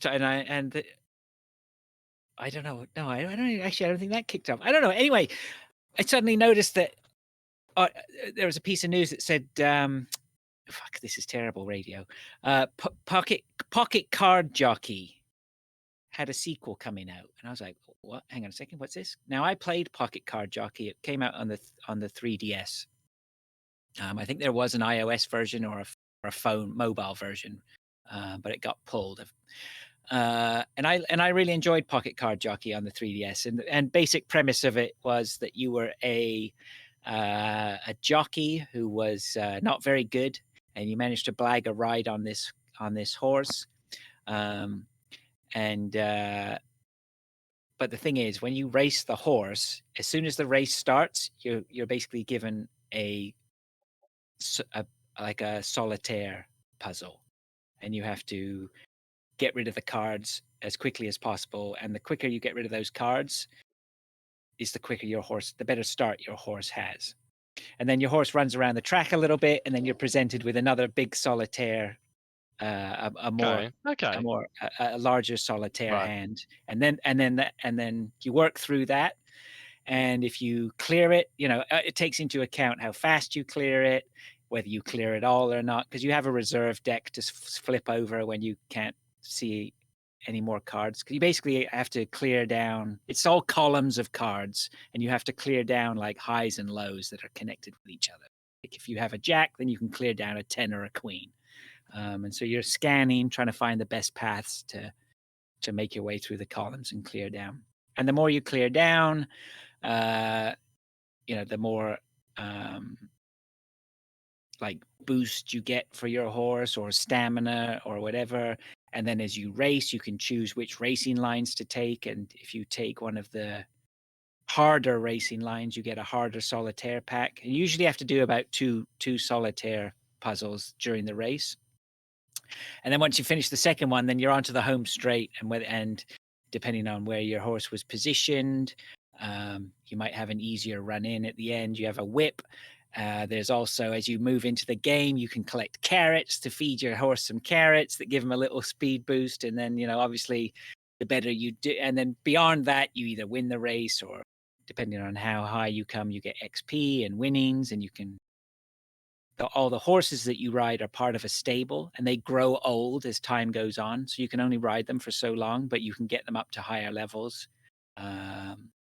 And there's seasons and like cups that you can aim for that you want to get. It's a very, very good mobile game, pocket game, right? Pocket Card Jockey. And it scratches a couple of itches there, right? It's really cutesy, but it's not so cutesy that it makes me want to vomit. It's just I like the style of it. And then it has the sort of the little puzzly thing, and I'm still trying to still get my head around the mechanics. I never played tons of it. I played quite a bit of it, but I never felt like I totally understood the game exactly what was going on. So there's always more to learn.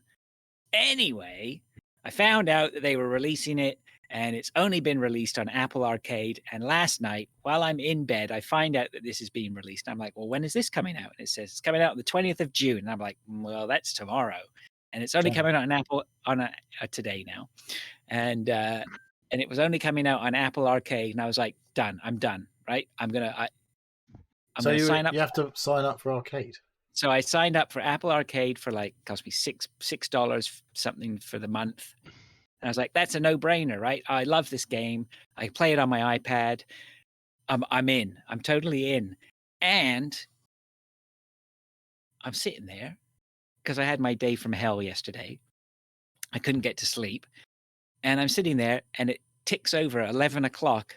And on my iPad goes, Pocket Card Jockey is available for download. And I'm like, what? And of course, I'm like, brilliant. It's midnight on the East Coast. So obviously it's got released in Canada now. So within 5 minutes, I was playing that game. I think that's the fastest game I've ever played after its release. Yeah. That's got to be a record for me without a doubt. And so not to labor on too much because I've already explained what the game is about. I played it some more. I played it today. I think I had the tutorial and then I raced about 2 or 3 races. Came in first on all my races. Nice. But that's because I do know what I'm doing. They have switched up. I mean, fundamentally, the game is the same. So if you played it before, you're getting more of the same. But I think they've tweaked a few things here and there. The graphics are a little bit different. There's some really nice graphics of when your horse is racing and some really cool effects and things. And it's just it's an absolutely charming game. With some nice little twists. I highly recommend it. Especially, you can't go wrong with a bit of Apple Arcade for the month just to give it a test ride out and see if you like it. And then I'm not on Apple Arcade all the time, so there's a load of other games that I can go dig into and get my money's worth. So yeah, I'm pleased with that one. It does look. I'm watching it on Twitch, and it actually looks quite good. I did look it for on Android. It's not an Android. No, it's only on Apple Arcade. I saw someone refer to it as Pocket Card Junkie. So, yeah, it could be. I mean, I never got. I played it a lot, actually. If I do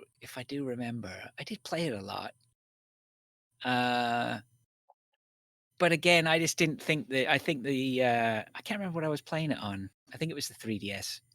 It just wasn't. It just wasn't fun to play it on. It was fun to play it on it, but not as nice as playing it on a nice big iPad and just using Right. your finger or whatever. Like this is the way to go. I think. So this is cool. This is cool. Yeah. So that's Pocket Card Jockey Ride On. They've added the ride on bit in the end. Ride on, ride on. Yeah. So that's good. So I should have more of that to talk about. I'd like to dig deeper and find out. I think there's going to be some changes in there that are going to surprise me, but we'll wait and see. I'm at early days yet. So that's that. Cool. Nice. Dave? Me? What did I do? Odd. Card. Yeah, I was talking about it a little bit. I've been playing a bit more of that. Literally, just whatever multiplayer single quickest matches I can play at the moment. Just trying to get my my weapon skins up to. Still haven't got platinum. I was hoping to do this week, but Satisfactory has been taking my time up. Yeah, So when you play card, are you playing as efficiently as possible to level up your weapon? Is that what you're trying to work out? How is the quickest way I can get my... The quickest way is either Shoot House or the other one, the Shipment. crates shipment. It's literally kills per second. All the guns that I need to level up. The final one that I've got to do is get 3 kills, at least 10 times per weapon. So to get gold skin, and to do that, you've just got to be on the map that you've got to get the most amount of kills as quickly as possible. Right. Which is shipment, or it's shipment. If it's not shipment, it's Shoot House. Shipment isn't always on the rotation of maps, only maps to play. So the other ones, the maps, the games last a bit longer. Well, a bit longer. It's like 15 minutes per map, 10-15 minutes. Whereas shipment is like 4 or 5 minutes, and sometimes you can rack up like 40-50 kills per, like, just using a weapon. So yeah, that like it's just a matter of the most amount of kills I can get as quickly as possible. Hopefully you don't get into a match where you're in a fucking super elite skilled player on the opposite side. Just when I jump in with you. It's, you get used to it. It's like you expect to live for maximum about 30 seconds, and you just, every single corner that you jump around, you know where you think somebody's going to start being there. You just start shooting, and if there's not somebody there, you don't shoot anymore, and if there is, you continue shooting until they're dead. It's literally like, yeah, jump corner, nobody there, jump corner, there's somebody there, shoot. It's become like Halo, has it? You have to jump around the corner. Well, yeah, you jump, or you dolphin dive, or slide. You're not at the standing where somebody's expecting you to shoot in the head, and you understand. Isn't everyone expecting people to slide and jump and shit around corners? Well, that's it. It's, yeah, if you start getting killed instantly because like people are shooting you in the head when you're doing your standard jump or slide, then you dolphin dive, or you just don't do it. And it's a fraction of a second that determines whether somebody is expecting you at your crouch level dolphin dive, like on the floor level, or jump level, and you just adapt to it, and you change your game style. So sometimes you be ultra aggressive, or you be ultra defensive. Most of the time, I'll be ultra dying. Ultra shit. You don't be where people expect you to be. So, like, apparently not. Apparently, I am everywhere they expect me to be. Well, no. So yeah, it's just how you learn the maps. You know that. Seriously, well, I do want to come and play DMZ, Yeah. but I do not want to play multiplayer ever again after that last time. Well, I did notice Fraser jumped in, Hmm. downloaded and played I Modern played Warfare. 2 minutes of DMZ. I got into a game, got killed straight away by a bot, and I was like, I need somebody to take me by the hand. You still got it installed then? Yeah, I still got it installed. Okay. That's Is good it to know. trios? Is it trios? What's the maximum? There's trios. Yeah, trios it- is the maximum for DMZ. Mm. Mhm. Yeah, it's good to know. I'll help you through. I'm not gonna say I'm gonna like actually help you. He's going to win. show us what to do. Fraser. I'm gonna yeah. Yeah, I No, mean, it's simply the fact I cannot be bothered to sit there and learn a new game. Right. Like when I know that there's people around who could just like, that's how I'm going to get to play this is with somebody who's going to go, this is what we need to do. Let's go do it. Right. I'm more than skilled enough to fight. Are you? Are you though? Yeah, I think so. I could probably hold my own, but I can't if I don't have a clue what I'm doing. I think it's just I don't know. DMZ It is a does look little bit so fast, though. yeah. I mean, Normal multiplayer is watching it. crazy. It's just intense. I'm watching how fast that is now, and that is just nuts. I mean, I haven't played anything that quick for a long time. Yeah. Well, I guess maybe Valorant is that quick, right? well, so yeah, Valorant's got an Valorant's more additional tactical. You're dead. You're dead. This is you die. You respawn and you just do it again. So there's less of a, and that's what gets me is that like it's the dying and not being able to be revived and you're dead. You're dead. I don't play those game modes on this because it's too stressful. Like I get too worried about it. But like yeah, I don't mind dying 50 times in a game. Mm. I just don't. So I yeah. find that quite annoying to keep dying and dying and dying. Yeah, it's all right if you're it. killing like twice as many people as you're dying, but I think as long as I get a 1-to-1, like same as life. If I get a 1-to-1 you'll be happy when you've killed someone. Is that what you're saying, Dave? As long as my kill death ratio is positive, It's one. I'll yeah, be all okay. right. All right. As long as you've killed more people than you die. Okay. So Well, if you have a kill death ratio of 0.75, 0.75 is still positive. Is it? Well, 0.75 is a positive number. Yeah, but it Not means negative 0.75. how does 0.75 work? Just if you're saying. just like living once. Just saying. that's Okay. an achievement. All right. Let's. Okay, we good with COD? I'm good with COD. Neil, finish us up here. Okay, right. Well, I've been on a bit of a Nintendo vibe. So I played some of the old SNES games, a bit of Mario Kart, dabbled in this and that, and The original.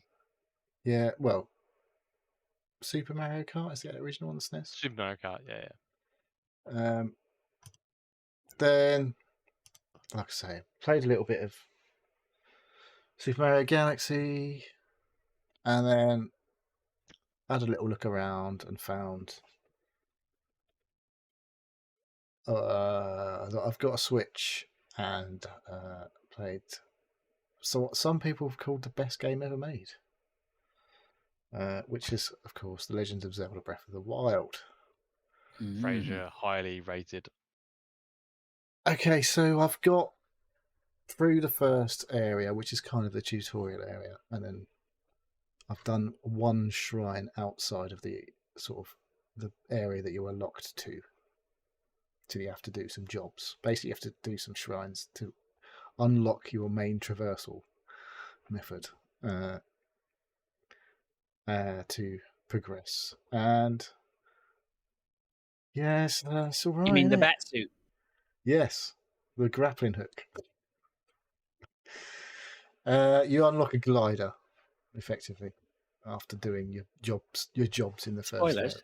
Sorry, well, it's not really, is it? No, don't worry about it.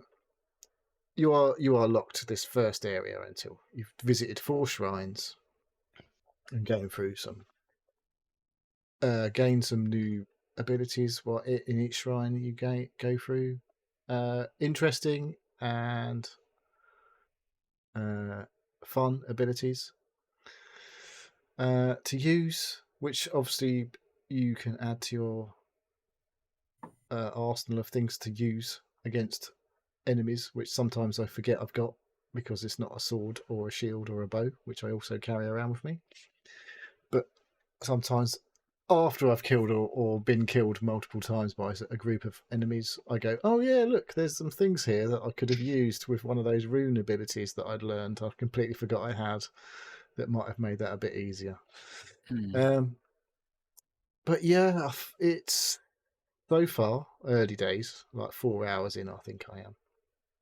But I'm loving it, absolutely loving it. Oh, are you? Oh, there we go. It's big Elden Ring vibes for me. It's like it's completely different, but there's a lot of the same vibes. Like it's there's a moment in the game that was like almost replicated one for one in Elden Ring, where you emerge into the open world and you're just like fucking. I was like, when I walked out in Zelda, obviously most people would have played Zelda first. But I was like, oh, this is just like that bit of Elden Ring when you walk out into the open world and go, fucking hell, let's go. And you start to learn all of your abilities and all that shit. It's really fucking cool so far. I am playing it on the PC via an emulation, which is technically the Wii U version, but yeah, it looks fucking good. I have to say, it looks really fucking good on PC. And very, just like really clever mechanics in the game. I'm using CEMU to emulate this. CEMU. Which runs an absolute treat. I have got a pretty hefty PC, so I don't know if there's a user apparently, Hardy Dan saying in the chat, but I've not looked at that. But yeah, I can see why people rate this game so highly. Really clever so far, and lots of little bit of puzzle solving. It's quite hard. There is that annoying thing about the weapons breaking, which is, and they break. I mean, I'm assuming when you get into the game, you get stronger weapons, and they might last a bit longer because they really don't last very long. Some of them. I think you just got to get used to it. I mean, a lot of people got really pissed off with the weapon degradation, and I get it, but like you're never far from a weapon. Yeah. Like, yeah. You know, and that weapon if you might be a bit shit, is what I've found so far. Yeah, but if you enjoy like certain weapons, then you learn to hunt for those weapons and get them off other things and look for the drops. And I mean, yeah, I mean, there's no shortage of weapons, so I never found it to be a problem. Yeah, all you have to do is kill a few enemies, and then you pick up their weapons. Don't you? Pick up their or you guns. pick up They're their both guns. arm, and then you run around. Exactly, a shit skeleton out of arm that I should have been warping exactly. people with. But they don't last very long. They don't do many hits before they break. No. I found there's a lot of variation in the weapons as well. Like some weapons you can hit quite quick with and things like that. And others, like a big broadsword, takes a big old swing but does a lot more damage. So yeah, of course, yeah. I'm still a bit shit at it, I've got to be honest. But it's much less punishing when you die than like a Souls game, because you just die and you reload from a save point. And you got all your stuff back. You don't have to go and get all your shit. You can go on a proper adventure with that game. You know, you just plonk yourself down and like it's pretty good. I mean, it's huge, and it's pretty good at not blocking you off. Like you never feel as though it's once you're out of that first area, I assume. Yeah, because you are literally blocked into that for a while. Yeah, I mean, you come across a few parts where it's like, no, you cannot go here yet. But those are, you know, you never feel as though the game is like, it feels open worldy almost all the time, you know. And there's definitely places that you go to, it's, you know, where like you have to climb something and it's really fucking difficult. I've not found that stamina thing an issue so far. I mean, you can't run very fast. There are places, but you know, you can cheese some things and get through some things. But of course, later on, you get items or Yeah. power ups or whatever. That But it makes doesn't stuff affect you in combat. It's not like you have a stamina bar. Like you can just attack. You don't run out of stamina attacking. Yeah. It's like it's not like I say. There's some Running crossover consumes between this. stamina, doesn't Yeah, it, if I remember sprinting, but correctly? you sprint just really drains it so quick, and then it takes a little time to get all your stamina back You have to before you can sprint do for a anything bit, stop, sprint for a bit. Yeah. stop. But yeah, running is the thing that absolutely canes your stamina really quickly. Climbing, I'm assuming there's places where you think, oh yeah, I can probably just about do that, and then you get near the top and you're fucked. But like I've climbed big thing. I'll look at something and I'm going, that looks quite tall. I'm not sure I'm going to be able to climb that, but yeah, I've climbed some things and I've got that was fucking. I've still got like half my stamina bar left. But yeah, it's just that level of like I've got a load of Zelda games to play, but I was like, fuck this, I'm just going to go You'll be straight in. gone. I reckon you can lose 100 hours in this without. Yeah, even well, blinking. I smashed in over 200 hours on Elden Ring, so I could easily Yeah. do 100 hours on Zelda. I think. I'm not sure whether we got to 200. Whether I got to 200. I think it was about 100, maybe 120, which is a lot for a campaign. For a Switch game. Yeah. Yeah. It's Yeah, gorgeous. it's very good. It is gorgeous, I have to say. It is like very good. It's like a nice art style, which is not mega taxing, obviously, because it's got to run on a Switch and a Wii U at the end of the day. But Do you know the funny thing about it is, if it wasn't a Zelda game, it would be one of the best games I've ever played. But because it's a Zelda game, I'm like, it's great. It's not a Zelda. It's not a Zelda that I want, right? So it's like Metal Gear Solid 5. Like if Metal Gear Solid 5, it's the exact same as Metal Gear Solid 5. I've played hundreds of hours in it. It's fucking amazing what they do. And yet you're still like, but it's not really what I wanted. Right? Really odd. It's really odd. Yeah. Well, I think if you like Breath of the Wild, and you haven't played Elden Ring, then you should definitely fucking play some Elden Ring. It's different, but the whole like exploration vibe is the thing. I feel. Okay. Got the new Breath of the Wild coming up. Yeah, well, I thought I better get on with it. We'll probably be day one on that. Yeah.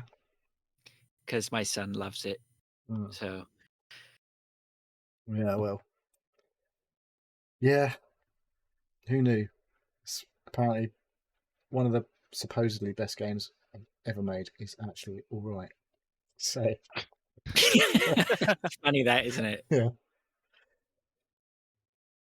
Yeah, well, I guess we're going to hear more about that then next week. I'm definitely going to carry on playing that. But I'm also going to carry on playing some Chrono Trigger. I've got Breath of the Wild here. Did you ever play it, Dave? No? You had a Switch, though. You got Switch. It never goes on sale, does it?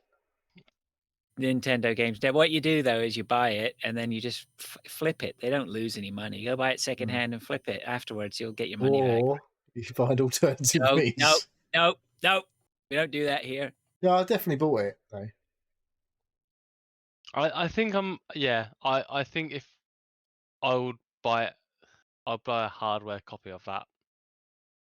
Because, you would definitely be able to flog that. The thing is, I was so down the digital road. I'm just like, I can't be asked with going to fucking put a cartridge in anything. I don't know. I've got two things. Like, I would 9 times out of 10 download and fuck stuff off. But with something like that, where it will not lose its value, I'd buy it hardware. Well, I know I wouldn't sell it, so. Well, yeah, that is the problem. It is sitting there. I can't sell it. It's too good to sell. Yeah, that's it. You got to play it, and then honestly, now I don't really want to play it on the Switch. So. Yeah, but the thing is that like when I buy something like that, then I know it's got a resale value anyway, but I have an investment in it.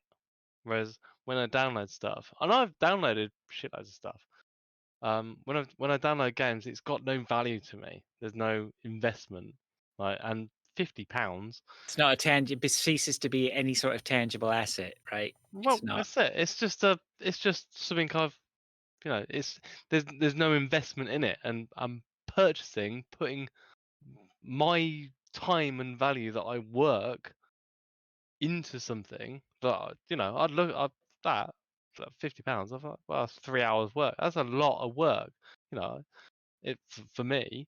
So yeah, fuck it. I will spend the time to actually look at it. Whereas something that I've downloaded, even if it's the same game, and I've not spent money on it, I'll be like, oh fuck it, 10 minutes. I don't like it. Fuck it. Yeah, Fuck that's it the off. Well, it Game depends Pass how good problem. it is, though, isn't Yeah. it? Depends how good it is. So, yeah, some things stand out, but Game Pass is a real problem for that. Things Right, become I very, bought a game the other very week, irrelevant. and I've barely played it. Well, for me personally, it's different. Is that if I actually spend the money and I think about it as like I've worked, like that is time spent at work doing work, then I think about it differently. If I download it, it's like, oh, I spent 5 minutes downloading it. Yeah, it's supposed to be a really good game, but do I really want to spend the time to try and invest in and like it, even You if mean it like is Escape supposed to from be really good? Tarkov? Oh well, I ain't fucking. I bought that when it was You on bought sale. that. I played for probably about 2 hours, and it's just like, oh, this is not fun on your own, I have to admit. But Well, Sean's always online, so he's not though. you, He's playing his weird GTA roleplay nonsense. you So, literally Randy Andy is back out and is he? about. Looks like just it. just message him. He'll come out. He won't want to play with me. I'm shit. I can't even shoot the bots.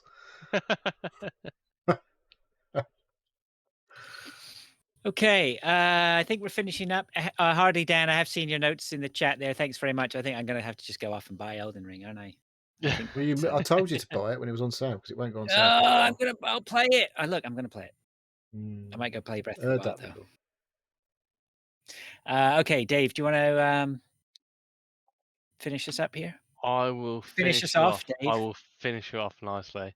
I will say horrible image. Thank you very much for listening to the Seal Podcast. If you'd like to ask us questions, get involved, please contact us either on Twitter at Seal Podcast, email us at sealpodcast@gmail.com, or join us on our Discord server. A link is pinned on Twitter. We have YouTube and Twitch channels which we upload and stream to as much as we can. Neil, I'll ask you to do a shout out at Twitch, and there's quite a lot. Mostly Hardly Dan, to be fair. He's been very busy in the chat tonight. Thank you, Dan, for turning up. Mintsafe, Sumu, Hardy Dan, Arnie Army, Defo, Lord, yeah. Sumu? Jess B. I did say Sumu, didn't I? I don't know. I think I said Sumu. Say it again. And Automod, who's been holding most of Hardy Dan's chats until they've been allowed. No, it's been very busy so yeah, apologies if we haven't directly come back to you on. Yes, Dan says in the chat that Joysticks and Chill did record an episode the other week, so if you haven't heard that, people get on that. Well, I'll actually look into that. I do like Joysticks and Chill. Well, there's got to be someone. All right. I've already listened to it. Okay, thanks very much then. Gents, it's a pleasure as always. Thank you very much for listening, everyone. Until next week, we'll catch you later. See ya. Thanks, guys.